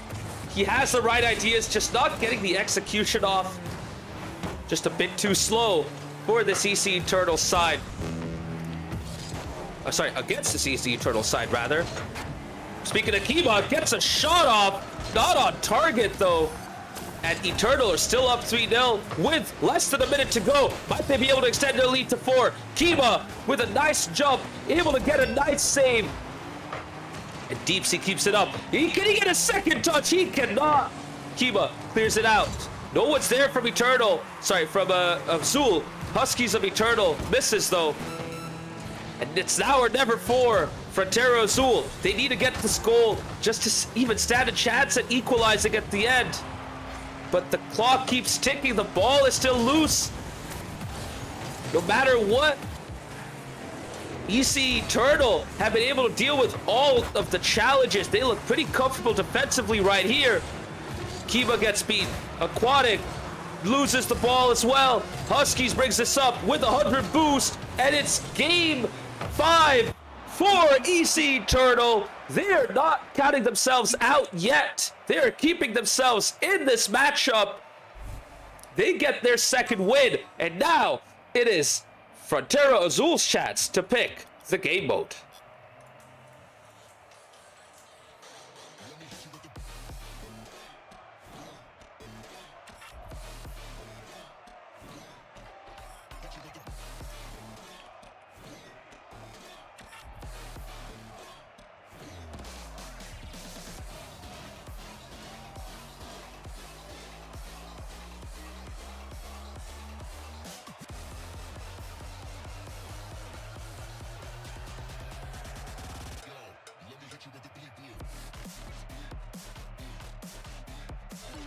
Andrea, aka Philosophy Girl, in Twitch chat saying, Rumble's so ass. Well, hopefully Frontera Azul don't pick that.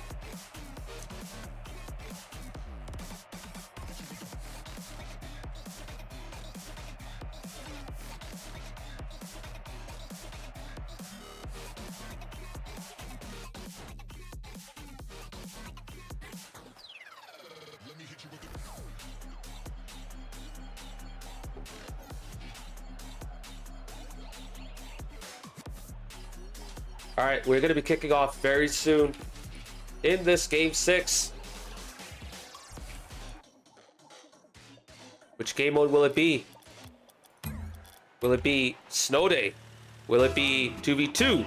No, it's a 3v3 game mode. But I doubt Frontera would pick 3v3, right? Well, we shall see. The Divine Waffle comes back in for Kiba, and EC Eternal stick with the same trio. As we enter Neo Tokyo, you see that big boot? Yes, that is right. We are playing Rumble in Neo Tokyo. Doughboy with a nice spike right there, and the boot lets a shot off, but the shot goes off target.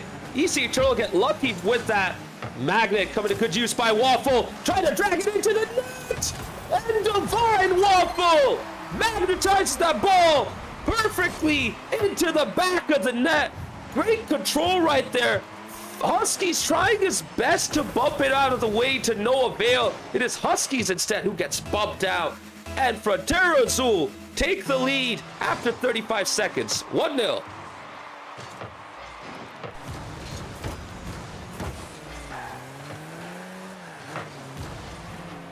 Ooh, a big shot right there. Good save, though, from Deep Sea. And now the power-ups start to unfold.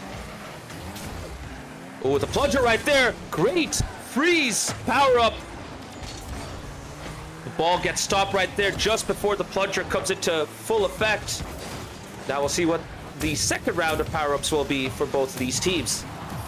As with a bit of extra normal Rocket League, we now start to see the power-ups come out. I don't think Deep Sea intended to go with the spikes. Aquatic, though, makes good use of it. Beats one, gets booted out for his trouble. Great defending right there from Funk. And the punch clears it out to the opposite end. Divine Waffle goes for the hook, as he also gets the infinity boost applied to him. He has no way to control that. He is going to be stuck on infinite boost. Oh, big whiffs for both of the Frontera players, but no shot on target. Funk gets the tornado going. Try to control the ball and bring it to the other end, but to no avail. Doughboy gets it cleared just as the magnet power-up gets activated. Aquatic now bringing it up. Nice pass into the middle. Oh my god, what a save! The punch comes out, but Huskies holds on. And now Doughboy going for the dribble with the spikes. And ECE Eternal still do a great job of defending the net. It's still 1-0 when it easily could have been 2. It's 1-1 right now. Incredible equalizer from Deep Sea, going for the shot, waiting for the save attempt, and using the boot to kick KJ out of the way. 1-1 in Game 6.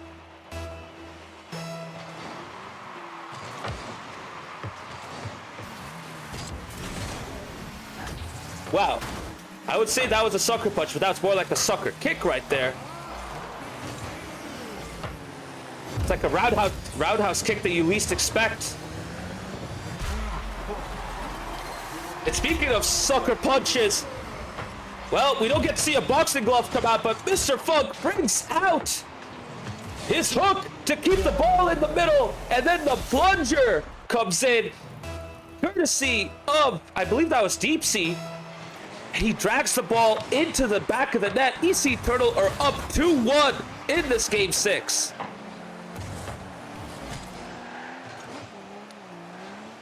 Not gonna lie, this match deserves to go to Game 7. Both these teams have been absolutely terrific. It has been a very even affair right here. Both teams have done a good job with their power-up usages as well. Bit of standard Rocket League right now. Good setup right there from KJ. Aquatic tries to come in to no avail, and he gets swapped out, but doesn't really get too far away. Good demo right there. Huskies try to chase, but a Divine Waffle with almost 100 boost in his tank gets it through. Deep Sea with an incredibly audacious shot attempt. Just couldn't get it into the back of the net. And now KJ with the hook, but he doesn't keep it going for too long. The ball goes loose, and Huskies is able to bring it out. Swap not on time. That is a clutch freeze. KJ brings it towards him with the plunger. And now he dribbles it out to the opposite corner. Tried to go for a pass. Just couldn't get it out. A lot of bumps, a lot of demos, a lot of chaos, and a powerful shot coming in. But Deep Sea gets there right on time to prevent a booming shot from Dr. Aquatic. Oh, great magnet activation right there, but KJ brings out the hook to catapult himself towards the ball. Oh, that freeze is so good, but the magnet's not going to work when the ball is frozen right there. And ECE Eternal going to take advantage of that. Frontera get away with it, but ECE Eternal still have the lead as we enter the final 30 seconds. Frontera Azul are trying all they can, but ECE Eternal have been incredible defensively. They've built a solid blue wall in front of their net, and Frontera have had a very difficult time trying to get that second goal. Oh my god, what a freeze right there once again. KJ with 0 boost takes over. Big booming hit. Aquatic gets up, beats Deep Sea, trying to go towards the back of the net. Big couple of punches.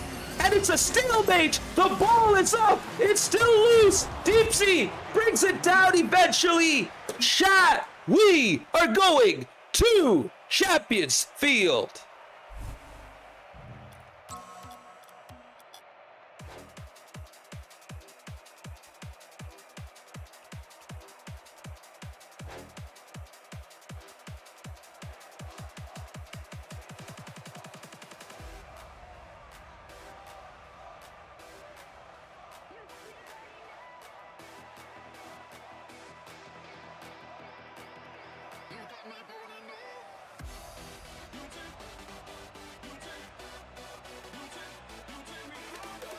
Yeah, this has been an insane matchup, eh? Absolutely incredible.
So if you're wondering what's taking a bit of time, we're still waiting for the sub to be made. There is a sub coming up.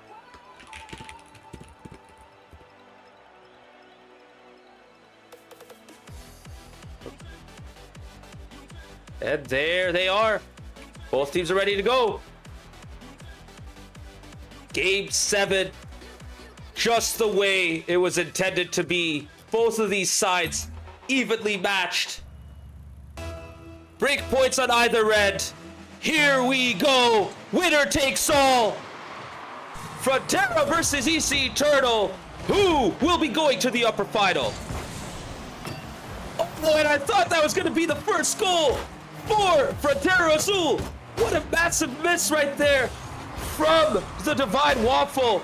But he gets a second chance. Near post shot. Great save by Huskies. Another shot attempt. The net is open. And Aquatic forces it in. And he brings in the first goal of this match. Frontera Azul are up 1-0.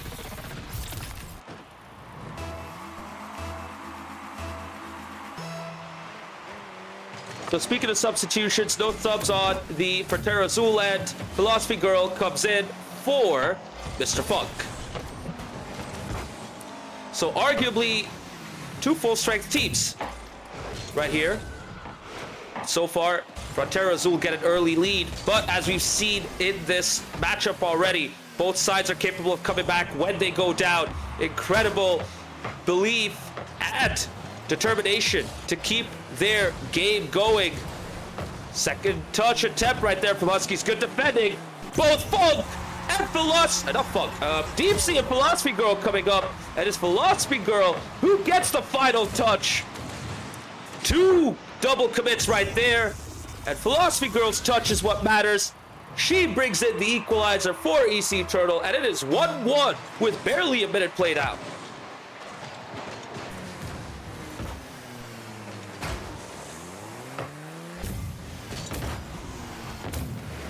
It really has been a game and a matchup where both sides just react and they bring out their counterpunch. And it's just been incredible to see. No one really trying to do anything too radically different. No one trying to be too forceful. Both teams just sticking to what they're good at. And Dr. Aquatic gets the lead back for Frontera Azul. Divine Waffle with a good pass off the corner. A bit of a mess right there for EC Turtle at the back. Philosophy Girl just not able to settle in on time at the back post. Tries to rush in to get the save. Aquatic gets it past her. And Frontera Azul take the lead back. They're up 2-1.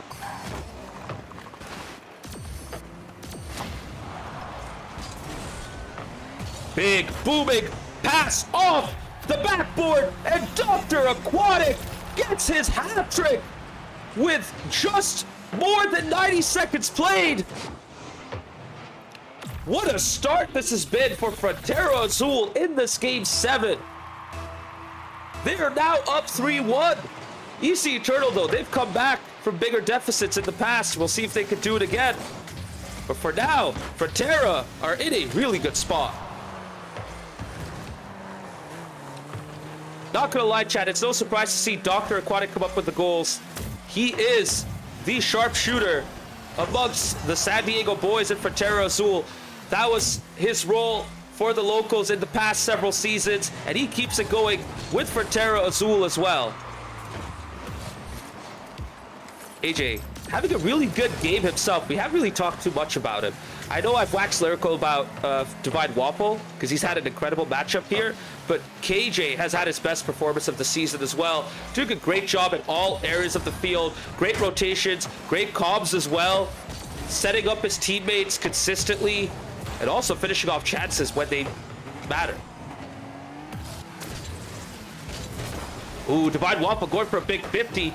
Deep Sea, though, keeping his composure and getting the ball out into the midfield. And now Philosophy Girl sets up an attack, but gets met early by Dr. Aquatic. Skyline, seriously, bro, thank you so much for the 100 bits yet again. Love your generosity, much appreciated. Cowboys will lose, I'm back now. No surprise, eh? I mean, they're playing a good Detroit Lions team as well, so really, not unexpected. Nice couple of touches from KJ, but he couldn't beat Huskies. Now Deep Sea keeping the pressure up. Pinch clearance attempt by Waffle, but doesn't go too far. Philosophy Girl couldn't get a shot on target. Huskies has to go back. Doesn't have the boost. Aquatic doesn't have any either, but gets a nice neutral 50. Ball going towards Deep Sea, who has to let it go. And now clears it out after a weak shot attempt by the Divine Waffle. Awkward looking bump right there because the ball was going towards the net, but Aquatic deals with it. Big save right there from the Aquatic, but the ball is high up. Philosophy Girl doesn't have any boost. KJ whiffs. Deep Sea now takes over, and he has the boost to set up a good chance right here. Tries to get a dunk on Aquatic, but Aquatic holds firm with his big skyline. Philosophy Girl just couldn't get a solid touch towards the orange backboard. Pops it up. Philosophy Girl follows up yet again, but now ECE Turtle have come back. They've set themselves up. Huskies kind of getting faked out right there from Aquatic. Tries to go for a follow-up. Another neutral 50. Huskies now takes over. Gets the boost. Tries to play a pass. Philosophy Girl couldn't get the touch. And now Deep Sea has to go back. Misses. Aquatic. Can he follow up from KJ? He's not even there. Divine Waffle's not there either. Both of those players choosing to be more conservative and defensive. But could they be inviting ECE Turtle back? We shall see. And perfect timing right there. They drop back. ECE Turtle push up. Deep Sea with a great pass to the near post. Huskies diving right in and gets ECE Turtle's second goal with 22 seconds remaining. They're only down by 1 goal. They still have time to get the equalizer. Can they do it? Or will will Frontera Azul be going to the upper final? Not like that though. Deep Sea with a high lofted shot after a really bad loose touch from Waffle. Aquatic couldn't get up to the ball on time, and the ball arcs down into the net. ECE Turtle were down 3-1 for much of this match. They're now back in it, 3-3 with about 10 seconds to go.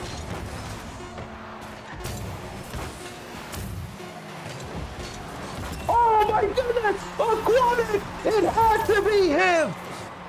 Of course, Aquatic comes up clutch! Huge 50 from KJ! Aquatic at the back post, shooting it down! Deep Sea couldn't keep it out! Might this be the game winner for Frontera Azul? Might they be going to the upper final? Or will ECE Turtle have another response? We are now at the final second. The ball is high up. Big clears from Aquatic, and after getting the winner, he seals the deal. Frontera Azul are going to the upper final after yet another 7-game thriller.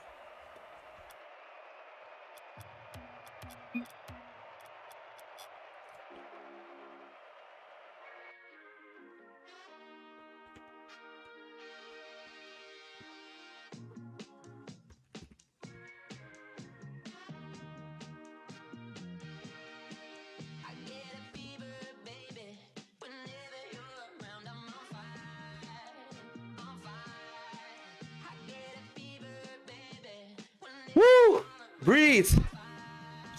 Breathe, chat. Because we're going to be diving right into our next match. Yes. We are going to be diving right in to TA versus ECRC.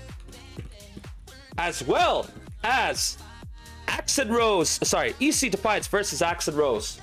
So, 2 lower round 1 matches. One in the Premier, one in the Championship. Both of them Cascadia derbies. Both of them win or go home. TA versus ECRC, an absolute banger. Last season, they went all the way to 7 games. EC Defiance versus Accent Rose, I can easily see that going to 7 games as well.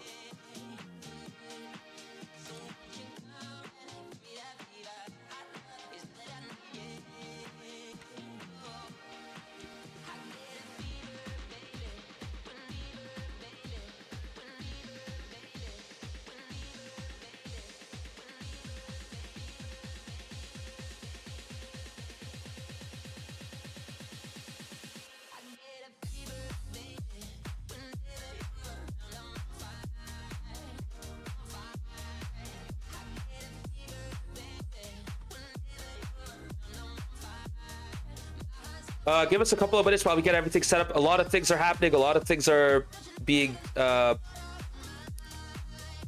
lot of things going on. So just making sure everything's set up.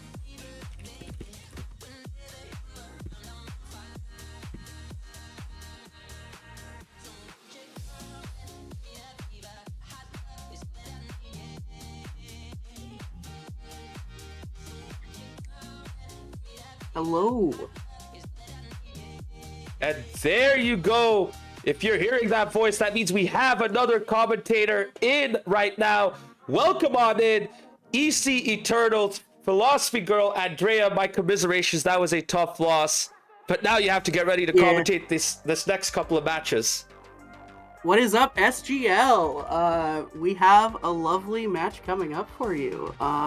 Yeah, rough one. It was so close, and yet so far. Really is unfortunate, isn't it? But gotta shake it off. You gotta get ready now. Whilst we get everything set up, sorry. I mean, let's do a quick mini interview. Why not? Because you're here. I guess we're doing an interview. I still need to get everything set up. So let me just ask you a question. You can get going, and then I can set things up. But I mean, seven games, fair, right? But does this feel heartbreaking, or are you guys still? It's a little heartbreaking to tie it up 3v3 there, and then 15 seconds left, get scored on. It's a little heartbreaking. Really felt like, okay, we're gonna get to overtime. We're gonna figure this out. We're gonna get this win, get some revenge, and then doesn't end up that way. Hey, but look at it this way: you guys rotated a whole lot, and you were playing against Frontera Azul's side that kept their strong trio out there for all but one game. You guys have, to be proud of your performance, because with their rotations, you guys pushed them all the way, no? I mean, it's a good achievement nonetheless, right? Yeah, I guess we're just sort of extra modes merchants, as was said last time we won, or when we won last time, was we got those extra modes.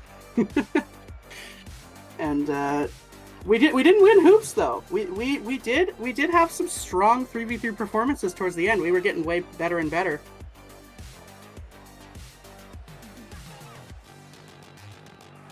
Timbers Army, Emerald City RC. We got a derby.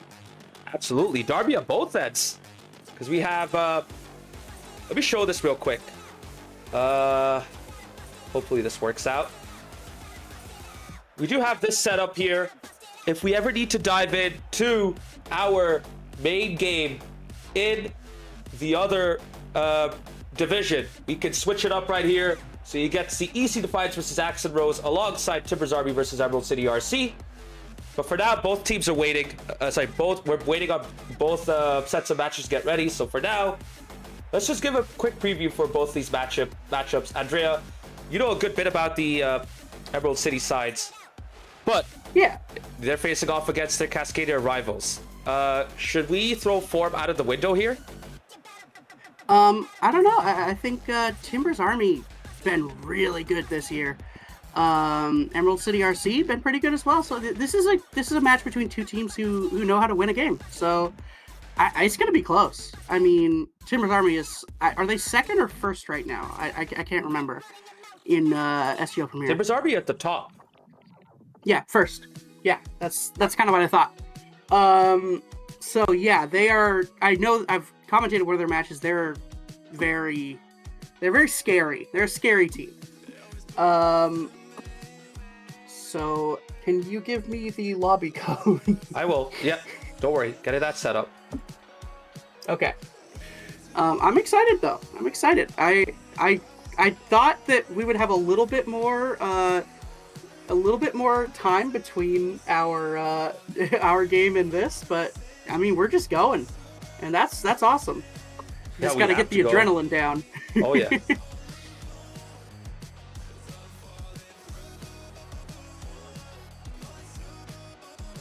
That's something that I've noticed about SGL that you wouldn't expect, right? You know, League for fun. You know, we're doing this because we like Rocket League, we like MLS, and yet sometimes my heart it pings. You know. I get it. I mean, these matches can get incredibly intense. I mean, your matchup was super intense right there. So, you know, don't want to be in your shoes, honestly, because I would have been stressing out and sweating, like massively sweating. Oh, the pop off when we tied up 3-3 though. That was a moment. Oh yeah, for sure. We are waiting to get people in. Yeah, we are pretty soon. Absolutely. If I'm silent, that's why. Just bear with us for a sec.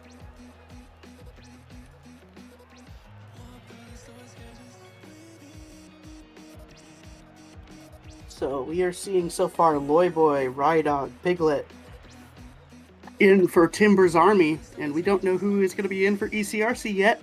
So waiting for that team to join up. Yep.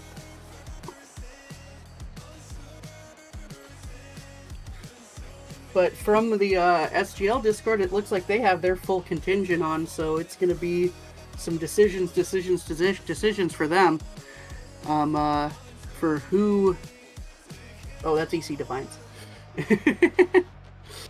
Yeah, the other matchup has kicked off right now. Oh. EC Defiance versus Axe and Rose going. Whilst we still wait for Timbers Army versus ECRC to kick off. And a little bit of information. It looks like ECRC is going to have Honored One, Toad, and Utopia. Those are the three that are in our Discord call over here. I can see from the little locked channel. So I think that's who we're going to have playing.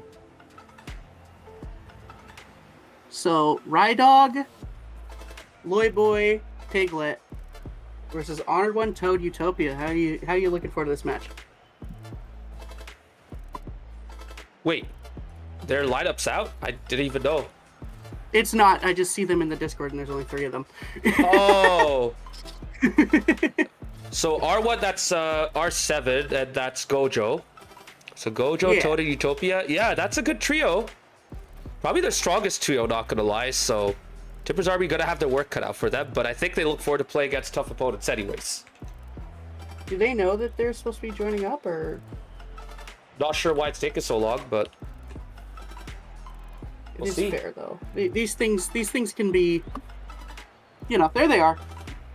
Yeah, There you these go. things could be a little confusing, especially when you got all hyped up and you're ready for the moment. You know, you don't want to think about a lobby code. Oh yeah, absolutely. Oh, Park scoring. First score over on EC Defiance versus Axe and Rose on our other derby match for the night. Axe and Rose, great team. One of the more beatable teams though, and EC Defiance can be absolutely menacing. So we're gonna see a good game here from two teams that know how to win. And Green Mario putting it 2-0. And we're about to go on this Timbers Army versus ECRC match. Here we go. Toadgeth is going to take a quick kickoff, and we are in. Indeed, we are. Who wants to... Sorry, go ahead. Keep going. No, keep going. I was just saying, as AGD Delight gets one back for Axe and Rose. They were looking pretty rough, going 2-0 down quite quickly, but they respond back with almost a bit of immediacy. Hopefully, Timbers Army don't suffer the same fate as their Timbers counterparts in Axe and Rose. So far, it's been very even, very cagey as well, but big double right there, Andrea. And another follow-up, Piglet getting the goal to kick things off in the Premier Cup matchup. 1-0 to Timbers Army. Rydog with a nice little pin against the wall keeps the momentum going left, and you know, pretty easy one to finish. You know, if you give them that, they're gonna score. Oh, absolutely. This is looking really good for Timbers Army as well. Anytime they get the first goal, they get to take control. And now they follow up with a second, Andrea. Rydog with a powerful shot to the far post. Yes. And I'm already sensing that with 2 Timbers teams and 2 Sounders teams, it's going to be really hard to commentate these 2 matches. But that is a beautiful little shot, and they're just taking open nets when they find them. And that is, I mean, they're creating open nets too. Timbers Army kind of menacing this first match. Oh, absolutely. Speaking of menacing, I mean, typically you get to see some really Utopia nice... with a nice shot to middle. Yep. Oh, sorry. No, go ahead. Nice shot. Gojo! Wow, what a shot right there. Speaking of nice shots. Yeah, Utopia he puts it center, and then Piglet tries to do something defensive, but he puts it backboard. Gojo able to just knock that down off the ass end of his car. Now I will say this: typically, players tend to have like more menacing, looking cars, but Loyboy's coming out with his festive dominus right there. What are your thoughts on that? I prefer it. I prefer a nice festive car. I like somebody who has some style. He doesn't care about looking menacing. I run Hatsune Miku because I think it's funny. Hey, there you go. I mean, ECRC sort of seems to be settling into this match. They got a little. They were getting kind of surprise shocked. They didn't feel as into it before, and now we got a match on our hands instead of just Timbers Army doing crazy shit on them. Yeah, I mean, that goal comes up clutch. It gets them settled in right now. But even then, Timbers Army keeping up the pressure really well. They're just boost starving this ECRC side. No boost yet for Gojo and Utopia. And Gojo gets it right on time just as Utopia passes the ball out to him, but just couldn't get... Even without boost, though, they're creating an attack here. They're just playing a lot better than they did for the first minute of this game. And that's a nice hit over center, but he doesn't have runners. Tries to go for a musty as well. Loyboy just really couldn't get it off, but still gets enough to allow his teammates to get settled. Ooh, that double quit's not good, Loyboy's a clip farmer. He always wants something nice. He's very mechanically gifted. Gojo trying to hit that center, but can't. Oh, EC Defiance over here have won their first match against Axe and Rose. Pretty close match, 2-1. Looks like Parks had an amazing game. 1 goal, 1 assist, 1 save in a game with not much in the way of attack. So, yeah. Good start for them. Meanwhile, in the Premier, Timbers Army is still up 2-1, but ECRC are slowly growing into it. But Timbers Army, when they take the lead, they're so tough to break open.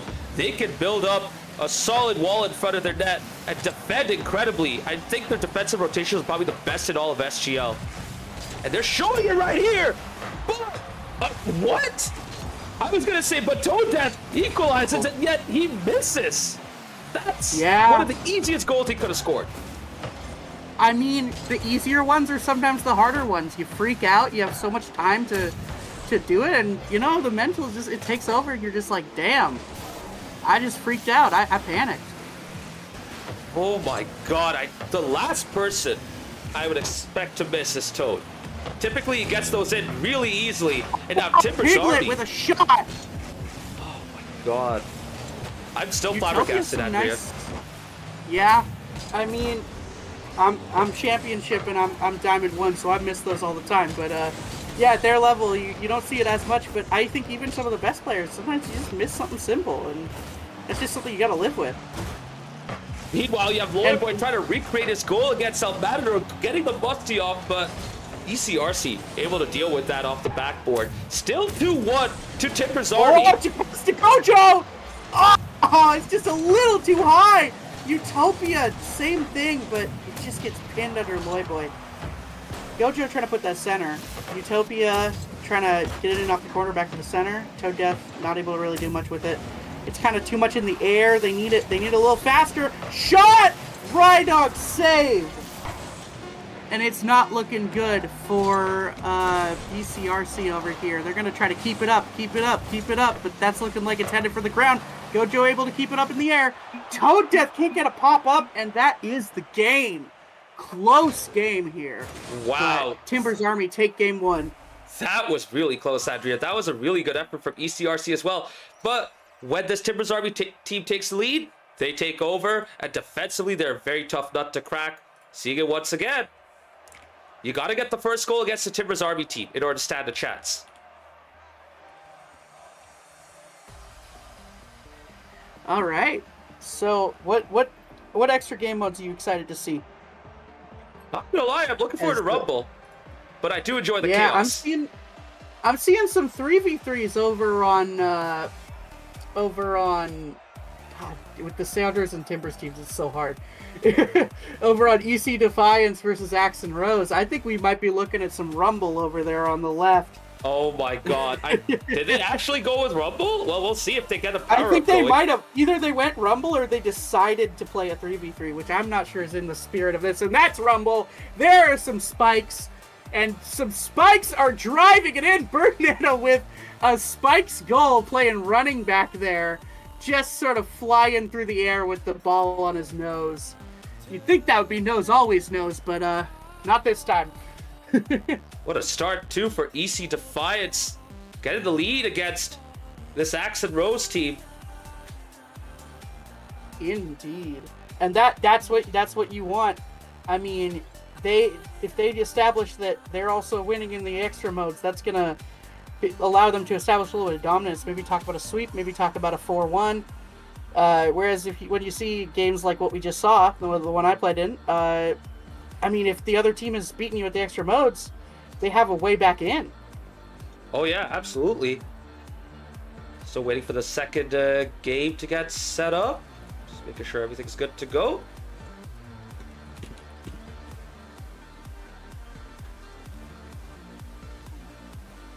And it's looking like we are going to have Loyboy, Piglet, and Nelly versus Utopia, Toad Death, and Gojo.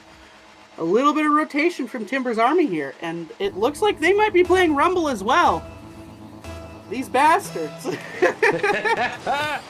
Well, 2 matches. Cascadian 2 derbies.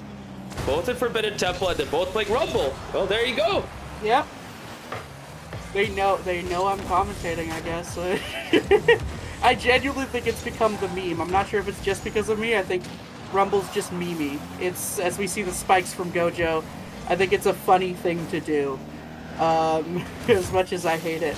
Nelly gonna put the spikes on there, just try to jump around, avoid Utopia over here, but it's not working out. Toad Death has a weird little pool shot. I'm not sure how that works, but with the power-ups, you never know how somebody's getting to move the way they're moving. Utopia almost with a beautiful little running back carry there into the goal.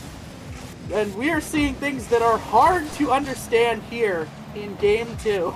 I mean, we're seeing a lot of insane defending as well. Spikes is not easy to defend against, and both teams have done a terrific job, especially when they start to get the power-ups going.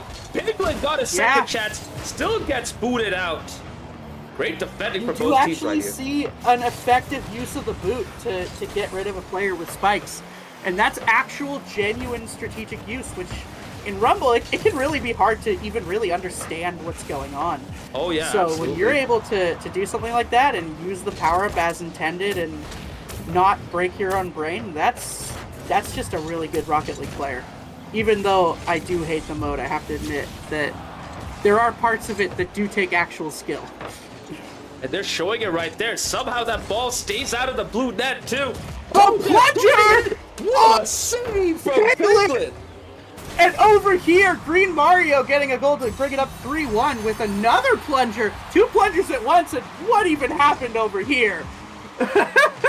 Piglet setting himself up, gets the punch. From Piglet. 94 miles per hour, 151 kilometers per hour at Alan's bangersonly.com radar gun, and that is an absolute banger of a shot, thanks to the boxing glove.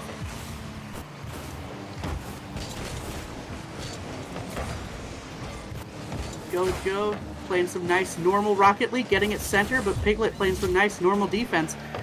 Utopia, I don't know who got the freeze off, but it's a really good one. But Nelly has the plunger, not able to do much with it, just puts it to the other side. Piglet gonna make a nice normal shot. Gojo, nice not normal punch. Toad Death not able to stop that with the tornado, and we're getting in some dangerous territory here. Utopia not able to get the backflip. Piglet gonna just push that in with some normal Rocket League. I mean, it's not normal Rocket League because of all the other stuff going on, but what Piglet did, normal Rocket League. Okay, once the chaos established itself, Piglet took advantage, cleaned it up, and Piglet gets a brace. It's crazy how much Piglet has developed after his incredible match against El Matador in the league. He has stepped it up big time, and now he's becoming one of the mainstays in this Timbers Army lineup. Indeed, he has been great tonight. He's also been great with Rumble, which I don't know if they have a conversation with each other, like who here is best at Rumble, or if they just sort of let it ride because nobody really knows how they translate. But yeah, he's been pretty good this match. Absolutely, and I think it helps that, you know, he's been practicing with the better players, and he's starting to get used to them, getting his own skills developed as well. It helps when you play with and against better players, and it's starting to show. Do you know what rank he is? Piglet? I think he's around Diamond 3, Yeah. probably heading up to Oh, Champ that's not 1. bad. Yeah. I mean, I'm Diamond 1, so I consider that pretty good, but different perspectives, you know? Oh yeah, Loyboy trying to do some clips there, but it's Rumble, so he just gets teleported away. meanwhile, in the other matchup, EC Defiance versus Accent Rose, it is 3-3. Nelly! And speaking of threes, Andrea, Timbers Army get their third. Oh, and over here, it was 1-3. They tied it up. That's interesting. So AGD delay, the dark, you know, they have freaking Axe and Rose. Oh my god. This is such a mind melter. Axe and Rose have actually tied things up after being down 3-1. And that was a beautiful plunger goal, I'd like to point out. Like, that was very good use of the power-ups. There's so many things happening at once. And it looks like the punch, if you're too far away, just doesn't even punch it. I did not know that. Gojo gonna try to hit this, but there's some weird, funky freeze stuff going on. Tornado ain't gonna do much. Toaddeath with a nice shot, but Piglet with the strong power-up just sort of, like, pushes that so fast. Spikes from Gojo, but it's just gonna get hit up by Piglet. Utopia, nice little normal clearance. Another normal clearance. Toaddeath, normal push down the field, but then he gets booted away. Gojo, nice shot! Just a little bit off. Loyboy pushing that out. And over here, we have overtime in Axe and Rose versus EC Defiance. Axe and Rose was way down, but they were able to push it into overtime, and they're going to be happy to see that. Meanwhile, As Piglet puts this away, we are going to have Timbers Army winning Game 2. and that's big for them as well. Getting the extra mode, the alternate game mode win against ECRC, going 2-up. I like to view this as a break point. Like, you know how you get a break point in tennis? That's pretty much what they're getting right here. Oh, you can use tennis allegories with me anytime I used to play tennis. There you go. I love that. Love to hear that. So over here we have, let me pop this out. Over here we have a very long overtime. I mean, Rumble has so many weird power-ups, you'd think the overtimes would take a little bit less time. But oh, nose! Gonna just say, I'm gonna grab this with some spikes when it's right next to that post, and I'm just gonna like run that right in. Oh, look at that! That's an interesting goal. It's incredibly unfortunate for them as well. EC Defiance taking a 2-0 lead. Axe and Rose tried as they might, had an incredible game 2 right there, but EC Defiance come through and they see off Axe and Rose. And so we have both games over here 2-0 at the moment. So things are looking really good for those that are up and really bad for those that are down. Axe and Rose, they need to sort of scramble. And Emerald City RC, they also need to scramble because they've been beaten in 3v3s and they've been beaten in extra modes. I mean, next time they'll maybe get a better extra mode. I think they picked Rumble for the meme, but it's just not something that I feel like you can predict how well you're going to do as much as a lot of other modes. But we're going to see some normal Rocket League here in a second. Both as we have Nelly, Loyboy, and Rydog versus Toad Death, Utopia, and Gojo. Here we go for Game 3. Can Emerald City RC turn this around and get back in this? Well, they have a good shot right here because they had a good start, but it's always tough when Timber's Army break out their strongest trio, Loyboy, Nelly, and Rydog. I think Timber's Army sniffed blood. They're looking to finish us off almost instantly. Centered by Utopia, but Nelly just slaps that out of there. And Nelly gonna push that forward, kind of rolls off Utopia towards the net, but it's too slow. Rydog able to push it out. And it looks like we're still getting people over on Axe and Rose versus EC Defiance. But pretty soon we will be in, as it seems like the match is set up. But Utopia gonna push this center, gets demoed. Rydog. Toad Death pushes that out. That's an attack for ECRC. Utopia gonna try to center this. Just easily hit out. Gojo centers again. Easily hit out by Rydog. Loyboy with a shot. He's gonna try to get this off backboard. Can't get the second hit. And we're playing some back and forth. So this is that was a dangerous ball, but there's really nobody there. Gojo gonna just try to put this center. Toad Death with the shot. Loyboy pops it over. As we are started over on X and Rose versus EC Defiance. What are you looking for in Game 2 over on the other end of the championship? Or Game 3? So, Axe and Rose have tried all they could to get a win. They were very close on both ends. I think for them, they just need a break of luck. They need some bit of luck to go their way. They need a mistake, just like that. Can they get the first goal? No, they cannot. That's what I'm talking about, Andrea. They just need things to start going their way. Because I think they've played their best Rocket League yet. Yeah, I do think 3v3s is a better place for a turnaround, to turn things around, because you feel like, okay, we beat them on our own merits. That's what a 3v3 win when you're down 2-0 is going to make you feel like, and I think the mental is a big part of this. Oh, absolutely. Like, maybe you beat them in Rumble, and it's a little wacky, and you're like, ha ha ha, but like, you beat them 3v3, that's Rocket League. That's the game. So you beat them 3v3, you can beat them at anything. And that's the sort of confidence boost you need. Absolutely. I mean, we kind of saw that, from Frontera Azul. They were winning their 3v3s early on. That's why they were able to stay in. And then, of course, that Game 7 happened. So, at the end of the day, you're right. The 3v3s are what mattered. My heart breaks for that Game 7 still. There's some dangerous territory here, but Utopia just gonna hit that off the backboard. And there's a very defensive, conservative game going on here. Both ends, by the way. Both matches are still 0-0, surprisingly. I mean, there's only 2 minutes left, and we haven't seen a goal here. I mean, we have players like Loyboy, we have players like Gojo, and we haven't seen any goals. This has been some close shit. Rydog gonna push that out, says, nah, I don't like that danger.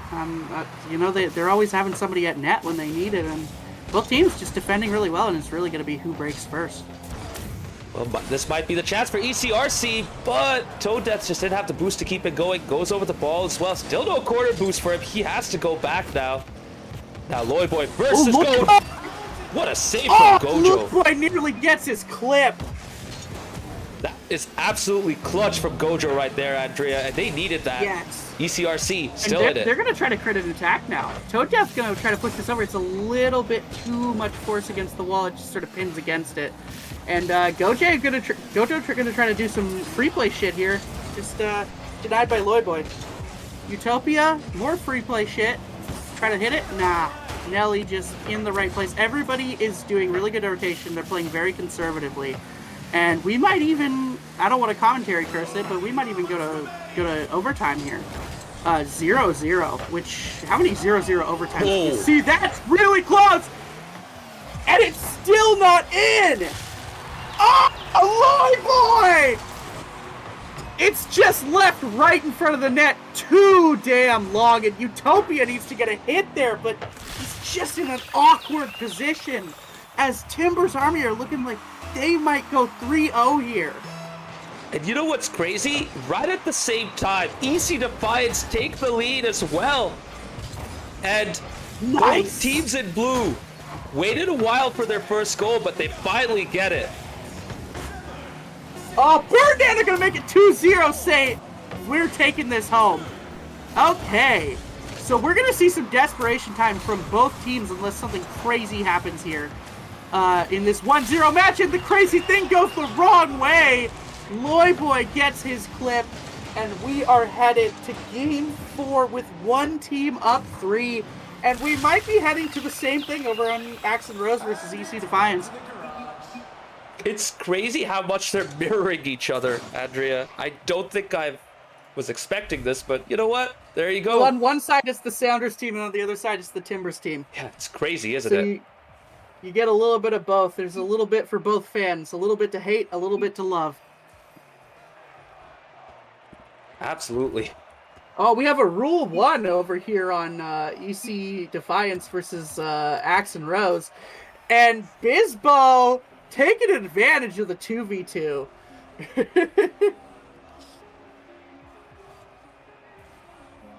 And that looks like that's going to be... I mean, there's still a minute. You can come back from it, but it's desperation time here for Axe and Rose.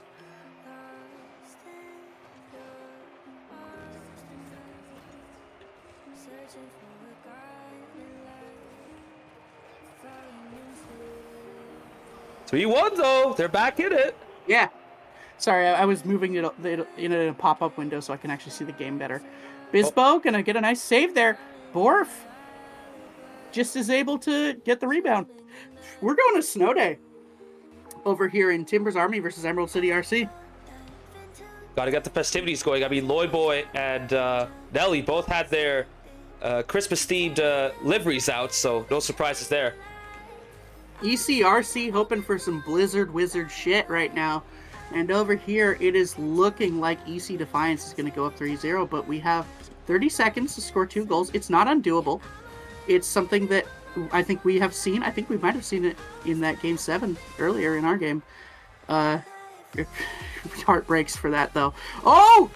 Ah, nearly in, but yeah, 20 seconds for a miracle, or else we are headed to Game 4. Oh! Borf makes it 3-2. 14 seconds in a dream.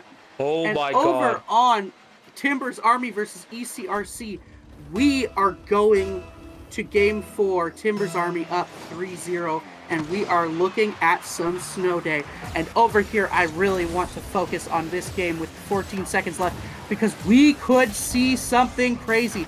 Parks is putting it in their end, though, so they need to get something started now. Borf pushing it center. Oh, it's too hard to hit. It's still in the air for them, but it hits the ground, and EC Defiance just their comeback destroyed. Over here, ECRC getting a goal, coming up above them coming up with a lead in their game 4 where they really, really need it. Utopia able to sort of hit that out. Snow Day can be one where you really misjudge the hits too. So, what is going on over here? We are picking Tokyo, old school Tokyo Underpass? No, don't worry about that. Just map selection okay. I thought stuff. we were picking. No, that's not gonna happen. I love Rocket Lab's maps. Oh, I used to enjoy them back in the day, but you know, Psionics killed that eventually, which makes sense if you're gonna go into a competitive esport kind of game modes. But whatever. We should do Cube. We should do Cube next year. I mean, if we're talking about mutation, that's my petition. That could be something to do as like a fun event on the side. But you know, you're still getting a bit of fun right here. Snow Day action at the moment. Nelly trying to go for a flip reset. And I think both of those teams wanted Snow Day. They got Snow Day. ECRC though taking advantage of it. How are you gonna flip reset a puck, man? In theory, it's easier than you think. Larger surface area. But you don't always know how it's gonna respond to your hits. It's so funky as Utopia gonna try and push it out. Utopia getting it 2-0. They could get themselves back into this if they just, they gotta maintain this for 3 minutes. Oh, this is huge. And it's sometimes it's almost like you don't want to score early. I've noticed this a lot where it's like, oh god, we scored early. We're screwed. But why are we looking at Snow Day again? EC Defiance, Axon Rose. Interesting, isn't it? Interesting. We're gonna see some Snow Day parallels. Axon Rose looking to do what ECRC is doing right now, but that might be snuffed out by Timber's Army, getting a goal to make it 2-1. Nelly with a nice little shot on an open net, and it's scoring early. It can suck sometimes, but ECRC still in control. We'll see where this goes. Gojo gonna try to do some crazy shit. Just really can't hit it like a regular soccer ball though. That's and a challenge. That sort of goes sideways. The puck behaves differently as well. It won't roll and twirl like an actual soccer ball, so you have to be ready for that. Both teams are doing a decent job right here, though.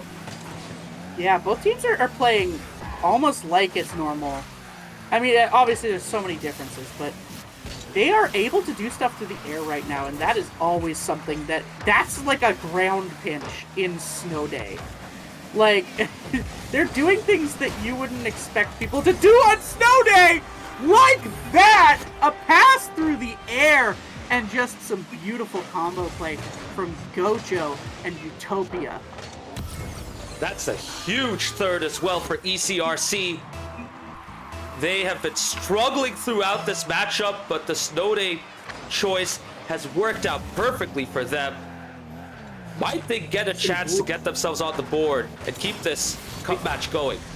Oh my god, what a pitch. Lizard Wizards over here as there's a shot. One of the hardest shots I've seen. Piglet off of the rebound. They don't clear quick enough, and they are punished. Meanwhile, in the other match, EC Defiance take a quick lead with just more than 15 seconds played. They're up 1-0. And now they're getting up 2-0. Nose. 2-0. Not looking good for Axon Rose. This Rhydog is going to tie this up. ECRC's comeback looking fragile right now. And that's an own goal. That is absolutely insane, by the way, that ECRC were looking comfortable, looking good, and then one goal goes in, and after that another goal goes in, and just like that, it's a tie game. And there's still a lot of time for Tipper's Army. Scoring early, man. It's you get into sort of like a shell, and you become too confident, and it becomes hard to maintain. Hopefully Nelly gonna push this into the corner. Utopia is here to do something with it, but it bounces right over him in a weird puck sort of way. And yeah, we're in a tie game, and it for ECRC, you have to be thinking, this is not how this was going. This is not how this was supposed to go. We were up 3-0. What the hell, man? And Nelly gonna get a shot. Stopped by Gojo. Beautiful stuff through the air on something that's quite hard to do that. Big pitch to the opposite end as well. Timbers Army Gojo still keeping hits themselves the in it. One The win. shot! Death! Oh. Gojo has to hit this to safety. That off of such a beautiful attack and comes to nothing. And he tries to get a flipper hit off the ceiling, but it's not moving how he wants it to. Gojo has to hit that off the wall. Utopia gonna get a nice clear. Piglet, same thing. Center, center, center. It's just things just do not go in as easily here. Over here, it's still 2-0. Borf sort of driving it toward Bisbo, Green Mario. It's desperation time for Axe and Rose. As it is desperation time for ECRC. But if you're ECRC, you're in a little better of a position than Axe and Rose, where you are at least tied. You know that if you do not do something right now, you will at least go to overtime. You're going to have a shot here. And so, can't get a flip reset, but it just sort of falls harmlessly. It's going to go on the wall. They're going to get one more attack at this. Gojo's going to try some crazy shit, but it really looks like it's just going to hit the ground, and we're going to overtime. Game 4, ECRC Timbers Army. If Timbers Army can pull this out, it is over. If ECRC can pull this out, we are going to 3v3s. We are going to see if they can keep this going, maybe even reverse sweep. It's all to play for here. I'm still surprised that we might have the potential of 2 sweeps right here, side by side, because Axe and Rose are still struggling to get a goal. I mean, we saw Timbers Army come back. Axe and Rose have just less than 2 minutes remaining. Might we see a game winner from Timbers Army? What a save! Now Gojo brings it out to the other end. What a shot! What a goal! And ECRC are now on the board. Gojo keeps it alive with one of the most beautiful things I've ever seen in my entire life on snow day. That little flick through the air is crazy. That is absolute cinema right there, by the way. What a shot. Damn. Oh my god, and you can see Gojo 657. He was crazy in that game. Oh, he absolutely woke up, and he wanted a victory for ECRC, dragging them out of that troublesome situation. Gojo came up there and said, let's go, reverse sweep. We're looking for it. As over here, Green Mario putting that 4-0, it's looking like a sweep in Axe and Rose versus EC Defiance. EC Defiance looking like they are going to advance in that loser's bracket. Axe and Rose look like they might be going home. This is unfortunate as well. They faced off against the Rebellion and got swept in the upper bracket. Now they're facing off against EC Defiance. They played incredibly well too, but this EC Defiance team has just been too much for them. I mean, they've had really close calls too, Andrea. It's not like they're getting convincingly swept. This is like the first game where they're losing convincingly, you know? So it's just unfortunate the way this has ended for them here so far. Yeah. So, it's looking pretty bad for Axe and Rose. We'll see if maybe they can do something, but, yeah, over here, we are going into a 3v3. Oh, no, we're not. We're going into a 3v3. ECRC has managed to keep themselves alive, and that is something. Maybe that gives them the confidence they need to win a 3v3 here. Well, we shall see. We have seen reverse sweeps in the league. There's always a chance of a reverse sweep in the cup. You never know. Meanwhile, at the other match, game set match, 5-0 up, 13 seconds to go. EC Defiance remain alive, and they will face off against Steel Army in the lower quarterfinal. As for Axe and Rose, Andrea, their Toad cup Death not able to tournament is do much. over. Oh, Toad Death can't finish it. Oh, it's a beautiful attack, and Toad Death, nobody's in the right place to finish it off. The initial shot is almost in, and then there's a beautiful rebound. It's just sitting there juicy in the center, but they really can't do anything with it. And EC Defiance is officially the winner against Axon Rose and will advance. And over on this end, Rydog. Now this game, our full focus. Rydog is going to try to end it here. He has put his shot in. They are up 1-0. Oh, that is... What a start for Timbers Army as well. After the setbacks they've had to deal with in Snow Day, they're coming into this 3v3 regular game mode with a vengeance. And Piglet going for the second off of the post. Unlucky ricochet right there. ECRC breathe a sigh of relief. Yeah, he gets a shot on open net and he doesn't get it. He doesn't get it on target, but Gojo is going to push this. Yeah, I can't get that Gojo. I can't get Gojo's hit out of my mind in that Snow Day game. That's got to be goal of the week. I know it's Snow Day, but that's crazy. No, even that, yeah, it's an incredible finish for sure.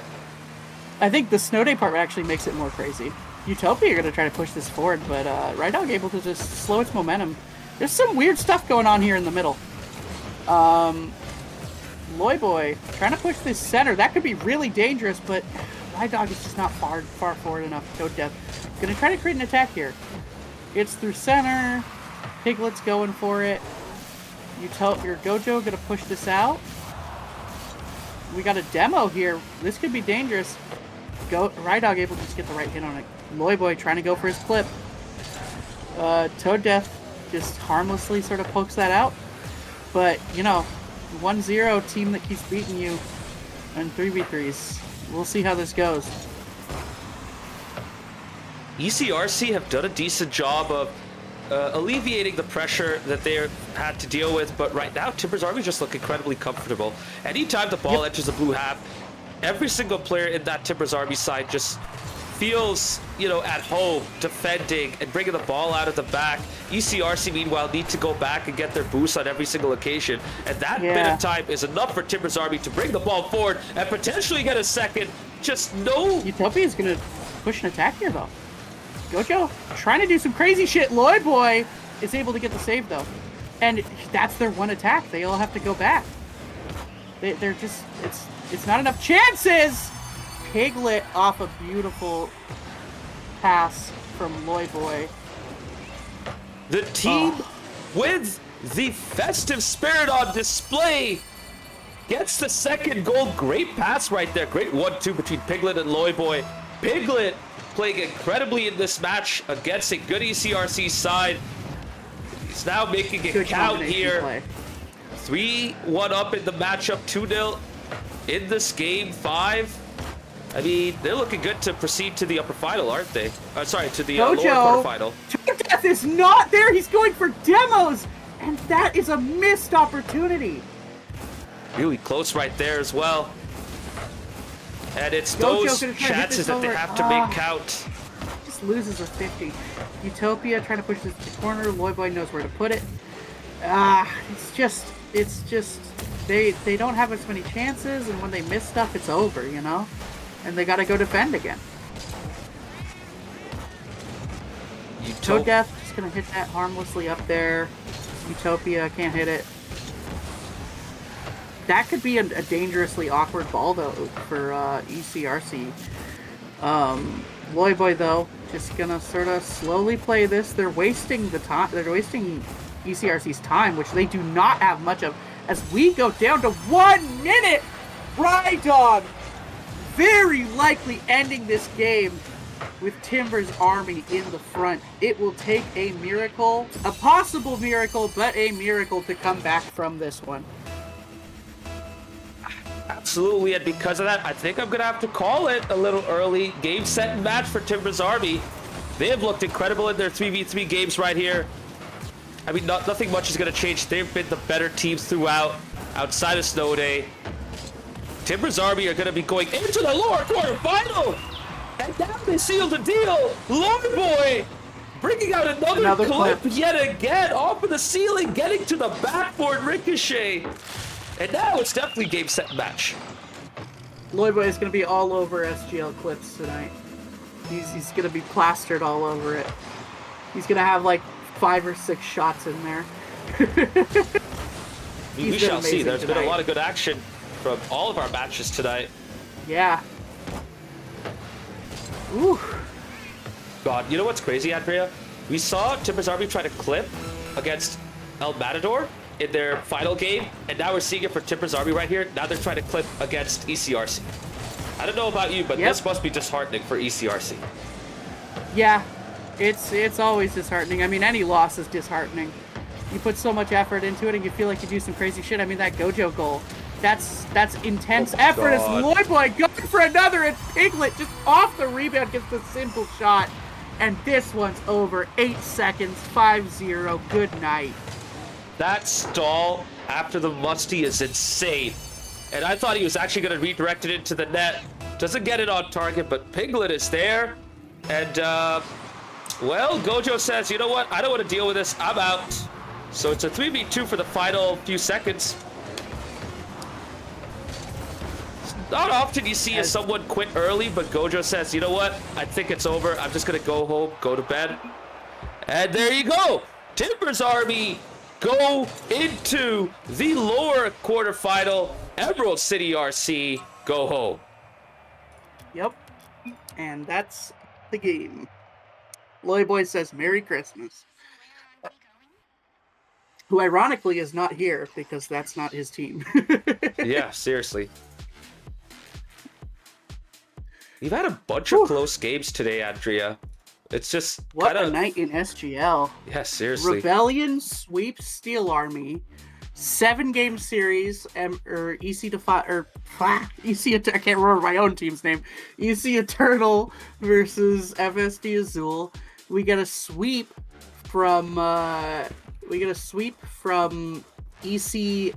We get a sweep from Timbers, or not Timbers Army.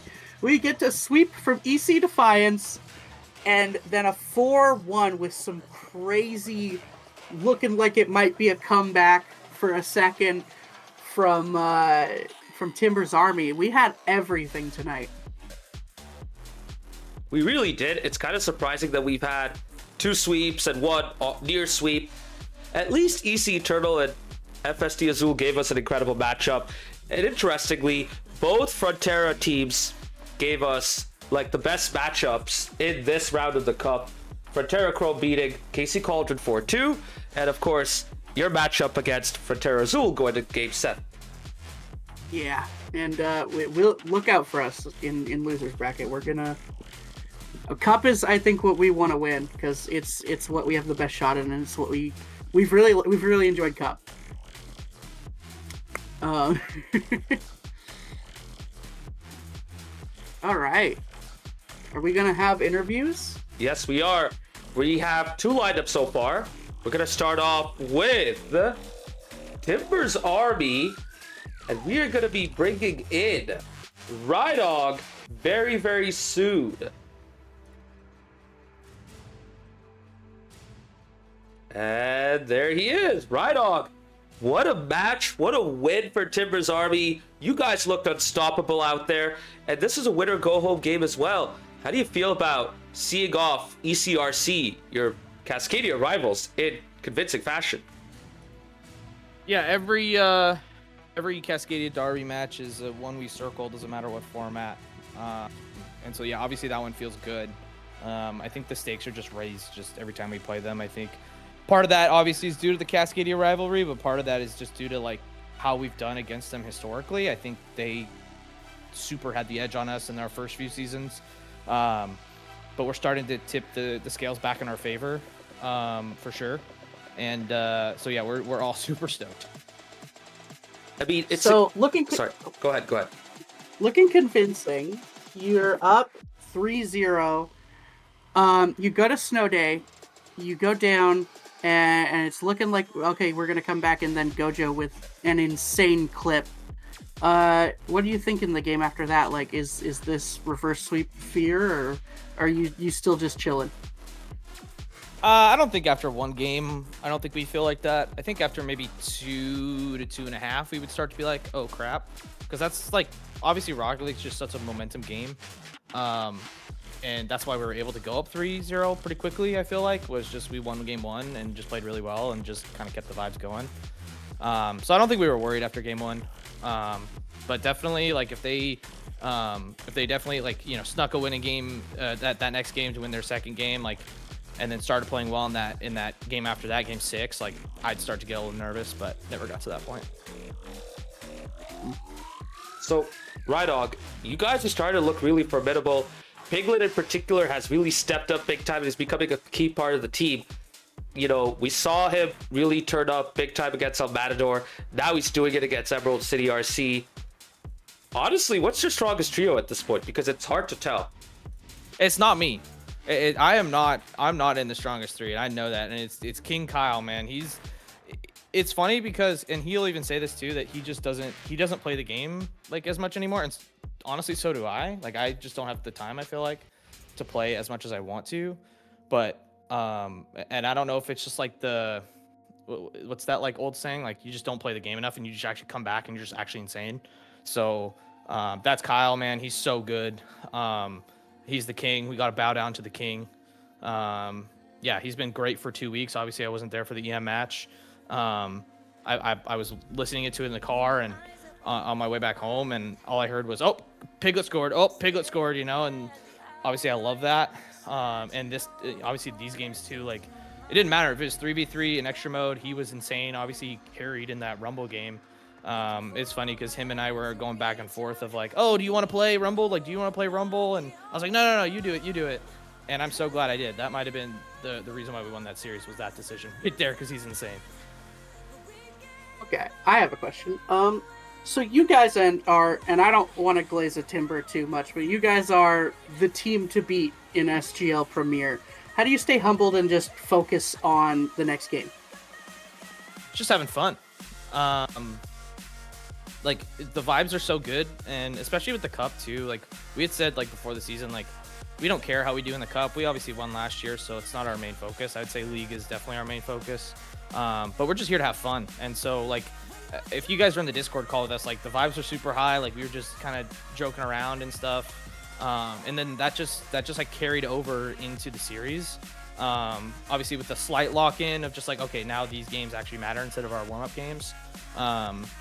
But yeah, like, it's just the vibes are higher, and even in the league matches too. Like, it's just when you're having fun, you play better, and when you kind of lower your expectations a little bit, you actually end up exceeding them, and obviously get more wins. So, yeah. Very well said, and that's absolutely the right approach to take as well. Now, you guys did get set back. You went into the lower bracket after your first round, but you guys came up strong against Emerald City RC. Are you guys potentially going to make a push for the cup all the way, or are you still going to just try not take it as... I don't know how to say this, but are you guys going to take it against one match at a time, or are you setting your sights for success? I mean, a little bit of both, right? But I think it's more leaning towards just one match at a time. Like I said, we're just going to go and have fun and play the extra modes, like I said before, and we're going to try and avoid, like, 2v2 as much as we can, because like, it's just 2v2. Like, we want to play the extra modes. This is a chance for to play the extra modes, and we're going to try and avoid hoops as much as we can. Obviously, if it comes down to the end of the series and that's the only one to pick, we'll pick that. But we want people on the field, and we want to play the extra mode. So obviously that's Rumble, Drop Shot, and Snow Day. So big shout out to ECRC too for picking Snow Day. We were I don't know if the chat was showing up on stream, but we were telling them, like, "Oh, pick Snow Day, it's Christmas," all that stuff, and they did. So shout out to them. Obviously, I don't know if obviously they won that game, so it ended up in their favor, but yeah, big shout out to them. That's good. That's just, I love to hear that, honestly. And it gave us probably one of the best goals of the week. I mean, you guys had some amazing goals. Especially Lloyd Boy had some clips, for sure. I mean, yeah, he's insane, and obviously Gojo, that one at the end on Snow Day, I'm sure I'll be reacting to that on the podcast next week. But it was an insane shot. Like, obviously, I was caught in two minds of, like, do I go and, like, push him, or do I just sit net? And I chose to go out way too late, and he said, "Thank you very much. I'll just, scoop it kind of right over my head." So it was an insane shot, but well, fortunately it wasn't enough, because we obviously know how good they are, especially Gojo. Like, just clipping on people when you give him boost in space. And I think whatever iteration that they put out this season just feels different, like to where they're able to get their players in more dangerous positions. And so obviously for us, that's concerning, but we were able to weather the storm today. So in a couple weeks, I think it's FSD Chrome. Am I correct about that? Winners final? We're in the losers bracket. We play KC. I Oh, think. okay, KC. Sorry about that, but No, you're good. you looking forward to it? Yeah, I think so. I think Casey's very similar to an ECRC, to where you can't take them lightly at all. You can't look at their results this season and think that they're just going to be a cakewalk. They've had some unfortunate results happen. The thing is with KC, and I said it when I was commentating their match the other day against Chrome, is they just have a few little mistakes that end up being capitalized on, and that's what's causing them to lose games. And so I guess for us, like, obviously we want to capitalize on those mistakes and recognize those mistakes and then capitalize on them.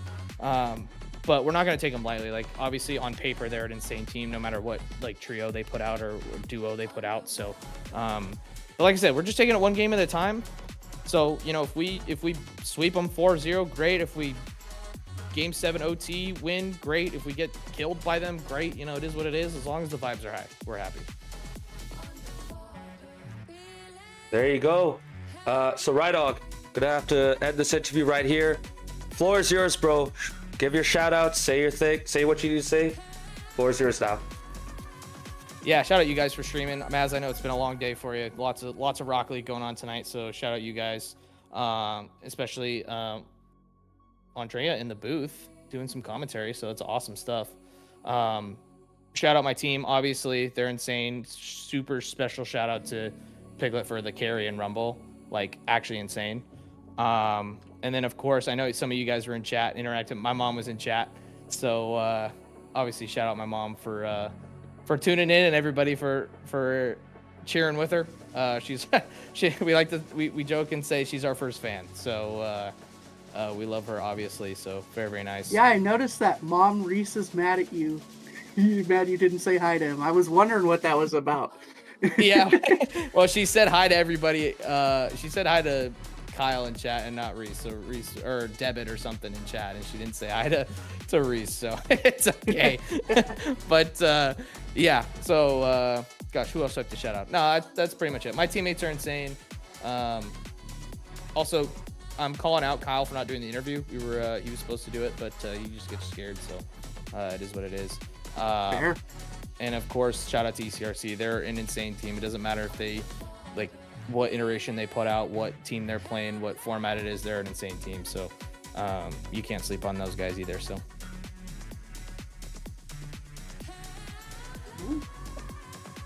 There you go. Rydog, thank you very much for the interview. Congrats on your win. And we'll catch you next time. Have a good night. Take care. Yeah, you too. Thanks, guys. Appreciate it. All right, Andrea, it is taking a bit of time right now. We are gonna have to go through a good few interviews, so let's jump right into the next one. He is in here already. Let's welcome on in Toad Death. Toad, my commiserations. That was a rough loss, and with that, you guys are knocked out of the cup. I mean, I'm sure you guys wanted to stay in the tournament for longer, right? So, how are you guys feeling after this disappointing loss? Yeah, welcome to myself. It's been fine. We went into it. We heard that Timbers were kind of trying to take it easy and have fun, so we were like, all right, I guess it's the cup. We'll try to have fun too. So we didn't take ourselves too seriously. We saw the fridge car come out a couple times, but we didn't really have any subs, so it was just us the whole time. But that was fine. So I'm not too disappointed. I prefer league matches, but yeah, I mean, I'd rather have gone further. But yeah, that's where it is. I saw that. I saw that in. I think I accidentally kind of leaked your team comp before we knew because I was looking at the Sounders Rocket League Discord, but do you get a little bit more exhausted 7-game series? Just not having any subs whatsoever? No. Just cause it's a video game is the only reason why, and I'm not breathing too heavy. That is fair. So, Toad, did you guys just have your trio available only, or did you have the potential to make some subs tonight? It was just us 3 tonight. If we had played, I think it was last night, we would have had more. But between the 2 nights, this one was just us 3. So. Fair. Now, you guys got knocked out early after 2 straight losses. I believe this happened last season as well. Is there just something about the cup that makes it difficult for you guys to progress far? Like, or is it just... Yeah, it's Lord Boy. Yeah. Not wrong about that. Loy Boy is a menace.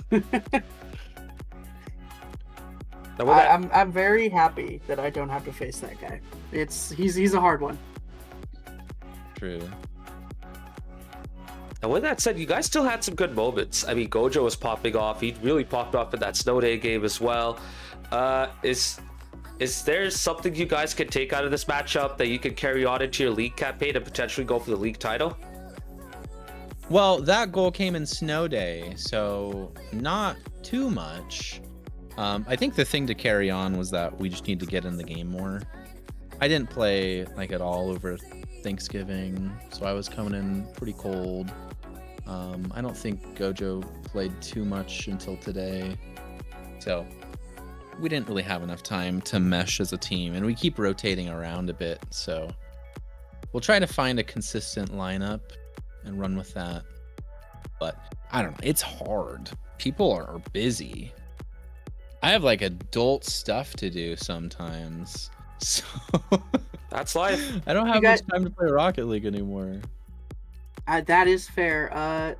Do you guys play a few games before you enter the SGL match, or do you just show up around the time and just We get usually going? try to play a few. Today we actually got to play a while, so Yeah. we actually got to warm up. But this season we've had an unusually short warm ups, just the way schedules are working.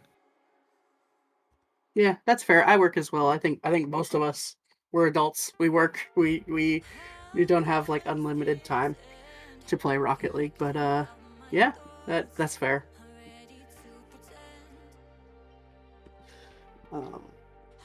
I'm out of questions. Yeah, I'm gonna have to end it here basically. Toe Death, floor is yours. Say whatever you need to say. Give your shout outs. Go on ahead. Shout out to Utopia. Shout out to Gojo. Shout out to Smashly. And then shout out to the Sounders Rocket League server as a whole. I think that's it. Nice. I think that covers it. Shout out Debit. That's it. Yeah, Debit definitely for keeping it so that we can at least show the other match on our picture-in-picture and not let that go completely to waste. He's the guy.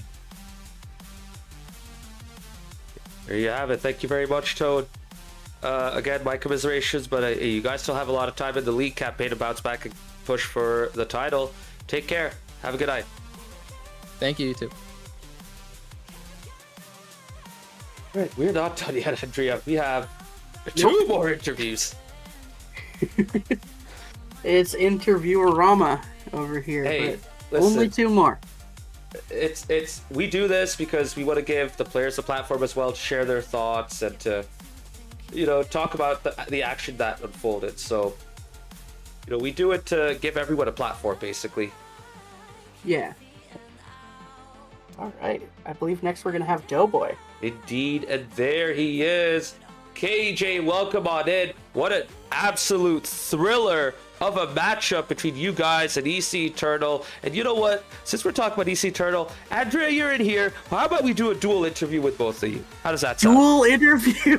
This is, oh boy. If you're not comfortable, we can wait. It's an interesting game. It was a crazy game. It got my heart completely pumping. How about you, Doughboy? It was a terrific series, as Devin would say. It was absolute cinema. Coming down to, what was it, 4 seconds left in Game 7 for the decider. Yeah, we couldn't ask for much more entertainment value out of the series. Okay, you at the end there, you think, okay, we're going. Oh my god, I see what you put on screen. You're thinking we're going to overtime, right? Because honestly, that's what we were thinking. Like, just hold it together. Let's get to overtime, and then we'll think about it from there. Yeah, no, and we had been up a couple of goals in that game, so you were like, okay, hold on, just get to overtime. We can reset a little bit, and then. If I remember it right, I got a decent little 50 in the corner, was able to just kind of squirt the ball across the front of the goal, and Aquatic was there to clean it up for me. Yeah, that whole sequence is a blur to me. I could not tell you what happened in the slightest. But what a game. I mean, you guys take it 4. You're staying in winner's bracket. You're playing Rebellion next week. Yeah, we just played Rebellion a couple weeks ago in the league, and it went about how Rebellion's games have been going on so far this season. So we definitely are going to have a little bit of an uphill climb playing them in the Cup.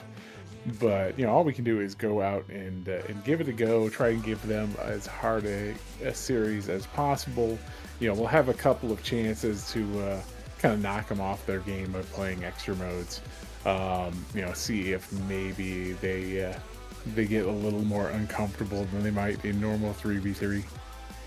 I know that for us at EC Eternal, we were looking for a little bit of sort of a revenge match. I mean, we got swept, and we were feeling like, okay, we have extra modes. We've been really good at extra modes. Let's beat them. Let's beat a team that's beat us. Let's show that maybe. We've been playing it close, but haven't gotten anything, and now we're gonna flip the switch and get around. And do you guys feel like you want to do that against Rebellion? Yeah, I mean, I'm not gonna say we're gonna come out and beat them. We're gonna give it a damn good try, but they're playing the way they are in the league so far because they're a damn good team. So yeah, we definitely want to come out and we want to play a lot closer than we did in that last series, and try and take some games off them and see what we can do. Maybe we get 1 game, maybe we get 2 games, maybe we can get a little thing going on if we can catch them. Kind of, again, we're hoping the extra modes might be our chance to kind of catch them off guard and swing some momentum our way. Another question I have is, so we win a 3v3. We win our first 3v3. Why Rumble? why Rumble? I mean, there were only a few options left. You could have went Hoops. Waffle, actually, Hoops had already been played at that point. Oh crap! You could have went 2v2 or anything. Snow day. Actually, Waffle is a bit of a Rumble enjoyer. So, it wasn't even really a question what we were going to pick. In fact, had we lost one of the earlier games and had to pick earlier, we were going to pick Rumble. I believe you had said before that that's what you were going to do, too. We knew it was coming, and we were like, God fucking damn it. I think we won it, though. But it was still I hate this. I am a drop shot connoisseur. And unfortunately, Waffle is kind of against that one, so it makes Rumble our first choice coming out. But yeah, we your team did very well in that Rumble game. There was the 1 goal against me that I kept having to see in the replays as we waited for the next game, where it looked like my car hit the ball, and then the server went no. Something we've learned from practicing and hanging out at EC Eternals, we are drop shot enjoyers over here. We had a few issues. My controller kept DCing during that drop shot game. I need to get some tech issues figured out, but We pulled it through anyway, and I thought that was really great because we practiced a lot of drop shot. We have one thing that we've been doing during these cup games is we have a wheel. I've been screen sharing a wheel while we practice, and it has 3v3 4 times, and then it has rumble, drop shot, snow day, and hoops. And so we spin the wheel for what we play next, and we've just been doing that to practice extra game modes before cup games. Nice. And Is it? yeah, keep going. Oh, I was gonna say, it has warmed my heart since we've started doing this format last season in the Cup that apparently so many in SGL are enjoyers of drop shot. I consider it the best of the extra modes. So we gotta get Waffle. We got to bring him to the true faith of drop shot. Yeah, and we'll be good to go. I mean, it's just so hype. There's so much last minute stuff that can happen.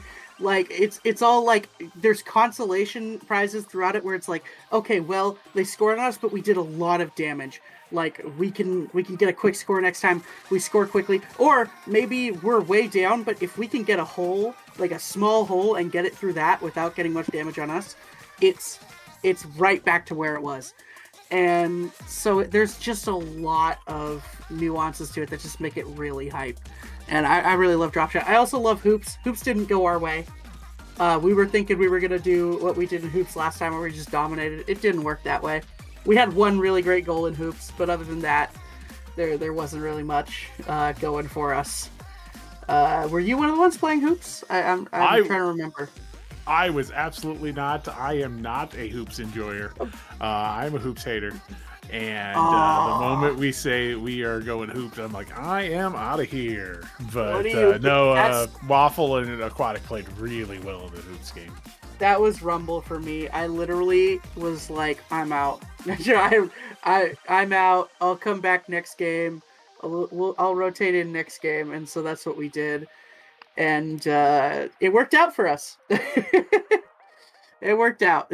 So, yeah, I mean, Snow Day. I'm trying to remember what actually happened in Snow Day. It's all like a blur. Were you in that one? We didn't play Snow Day. Oh, did we there's not? no Snow Day in your matchup. It was drop shot, rumble, and hoops. Oh yeah, okay. We didn't play Snow Day. I've watched like so much Rocket League today. I am fried. I was trying to guess pre-game what y'all were gonna pick, and I thought Snow Day would come out, but I was a little surprised not to see it. Adifo is a major Snow Day enjoyer, and it was definitely a possibility. It definitely was a possibility. But then we won one of the 3v3s, and so you guys got to pick one of the extra modes. And so we ended up not picking Snow Day. Oh right, yeah, we lost game 5 when Kima came in. We wanted to get him a game in. He's been working hard, trying to improve. He's still like a gold level player at this point. But he's been putting the work in, so we definitely wanted to get him a game in this series. Yeah, and I mean, it was a great game. It was the closest one I've been a part of. I mean, we at EC Eternal have been a part of some pretty close games, actually, but that was crazy. I mean, Axe and Rose, we were on the other end of it. We were on the winning end, but I think I think we have another 7-game series in us. I think losers bracket, we're going to go down, and I think we're going to do it again. Honestly, I don't know if we'll win. I think we go 7. Yeah, you've got the other side of the coin, or I believe you've got Steel Army for your next matchup. How are y'all feeling about that? They have Los Verdes. Oh, they have Los Verdes. Well, okay. We play Los Verdes next? In the cup. In the cup? I thought you'd said Steel Army on the broadcast. I am mistaken. That's EC Defiance. Oh, no, Steel... Yeah. Oh, I'm glad thing. for that, because Steel Army is scary. Oh, okay. I mean, I'm not going to discount Los Verdes. We had a good game with them a few weeks ago. But, yeah, it's going to be interesting to see how it plays out with, again, you've got Steel Army and you've got Rebellion kind of at the top. And I didn't get to see the series, but I understand Rebellion kind of had their way with Steel Army tonight. Was Devitt not feeling the cinema, or what was going on there? Yeah, Devitt, you want a triple interview? in chat, whilst we wait for the Scorsese was missing.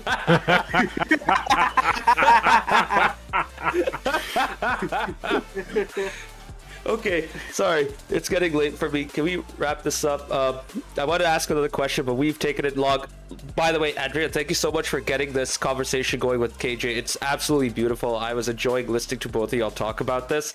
We got to wrap it up now. The floor's both of yours. Let's start with KJ, and then we'll go to you, Andrea. A shout out as always to the entire crew that's putting this on. So you two tonight have been terrific. I can't believe you handled 4 series with Devitt hiding in the background as the second monitor. So thank you as always. Shout out to, I saw some of the FSD Chrome players hanging out in the chat during our series. So thank y'all for popping in. And, you know, of course, shout outs to my teammates, and can't wait to do it again next week. For me, shout outs to my team, Devitt, or not Devitt, Deep Sea, Adifo, Funk, Huskies. Y'all are great. I love you guys. I mean, Funk, Deeps, and Huskies had an amazing 3v3 game that basically got us back in that was cinema, you know? I mean, Devitt, shout out to Devitt getting that EC Defiance game in that PIP, so I can actually see how it goes, because I actually really like to watch EC Defiance and like watching them and wanting them to win, because we know them so well. Shout out to Maz for running everything today. I think it's been a really nice night of Rocket League. Has been. It's crazy that it's gone this long too. But there you go. Well said, both of y'all. Shout outs to both of you guys as well. I'm stealing it from Devitt. Actually, no, I'm giving him credit now that you guys know. He gave you 2 shout outs for having the best series, not just tonight, but I'd argue for the whole cup round. So, you know, well done for giving us a ton of entertainment and a ton of good quality Rocket League action as well. And have yourselves a good night, both of you. Well, I don't know, Andrea, if you want to stick around for the post-match. I think we're going to throw it to brackets, yeah. Yeah, so you can stick around. KJ, thank you very much. Have a good night, bro. Take care. You too. Woo. Whole lot of action, Andrea. But yeah, let's jump right to the brackets. Let's not waste too much more time. Yep. So, top to FSD Chrome and El Matador up there. That's going to be a good one. It's going to be so good. I think El Matador, they've grown and they've gone better. They might have had that setback against Timbers Army, but I think there'll be a much tougher test for Chrome this time around in the upper final. Whereas in the lower bracket, both Seattle teams are gone. Yep. Sounders RC got swept. Emerald City RC, well, they got 1 game in Snow Day, but they're still soundly beaten by Timbers Army. And we have our lower quarterfinal matchup set. EM Dallasburg versus La Cinco Doce. The Texas Derby right there. And then KC Cauldron versus Timbers Army. Those 2 teams always put up amazing matches. This is going to be one to look out for in 3 weeks' time. And Timbers Army is going to be a hard one to get past for KC Cauldron, I think. But I think we'll see a good game. Absolutely. And over on Championship, I believe... Just do my little magic. I'm not kidding. Rebellion Azul. That's gonna be a really good one. Azul is one of those that they look like they're a little bit on the outside of Steel Army and Rebellion, but they are. I think they're right up there in those top 3. Those top 3. I think they're in that tier, and we're gonna see a little bit of that. Can they get some revenge on Rebellion? Can they finally get a game off the Rebellion too? It's insane that they're able to go through sweeping both of their opponents in this cup. It's yet to lose a game. It's crazy to see how well they're doing right here. Maybe Azul can get it off with them. Rebellion's not lost a game, have they? Not in this cup tournament, at least. Have they lost a game at all in SGL? Yeah, they lost 2 against Steel Army. Oh, yeah, I forgot. They had a 5-game series, but I think that's the only team that's gotten anything off of them. Crazy to think of, which is crazy.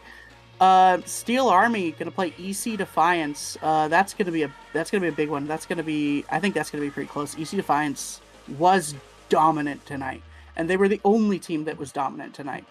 And then obviously my team, EC Eternal, we're gonna play Los Verdes. We're gonna be looking to win. We are gonna be looking to get further. We want to win this cup. I mean, we still feel like it's possible. Yeah, seriously. And you guys have a good opponent against Los Verdes. You know, you have a good opponent in Los Verdes, and I think you guys are definitely favorites there, but I don't want to dismiss Los Verdes that easily yet because they've been getting better and better. Yeah. Meanwhile, the other matchup, Steel Army versus EC Defiance, tough matchup for Defiance, but I will say they're getting better and better too. And I know you mentioned FSD Azul are pretty much guaranteed a top 2 finish in the league, but I think EC Defiance will run them all the way to the end. But I can didn't see say them beating guaranteed. I Steel just Army. said they're in that tier. Yeah. But yeah, I do think if I were to do power rankings, if I was on the podcast and I were to do power rankings, I would put FSD Azul 3, and I would say they have a potential to be 2 or even 1. I mean, Rebellion's a really hard thing to get around, but I think FSD Azul is one of the teams that has a chance at beating Rebellion. Well, we shall see. I mean, no team has been able to do it so far, so long shot, Yeah. but hey, anything's possible. With that said, All right. we are done with this cup round. 4 matches in one night is absolute insanity, by the way. Oh my god, what a night it's been too. And thank you so much for coming in and helping us out with the last couple of matches, Andrea. Much appreciated. You go and have yourself a well-deserved rest. I'm gonna go to bed. Have a good night, y'all. Wonderful night of Rocket League. GG's, guys. GG's. GG's indeed. Take care and peace.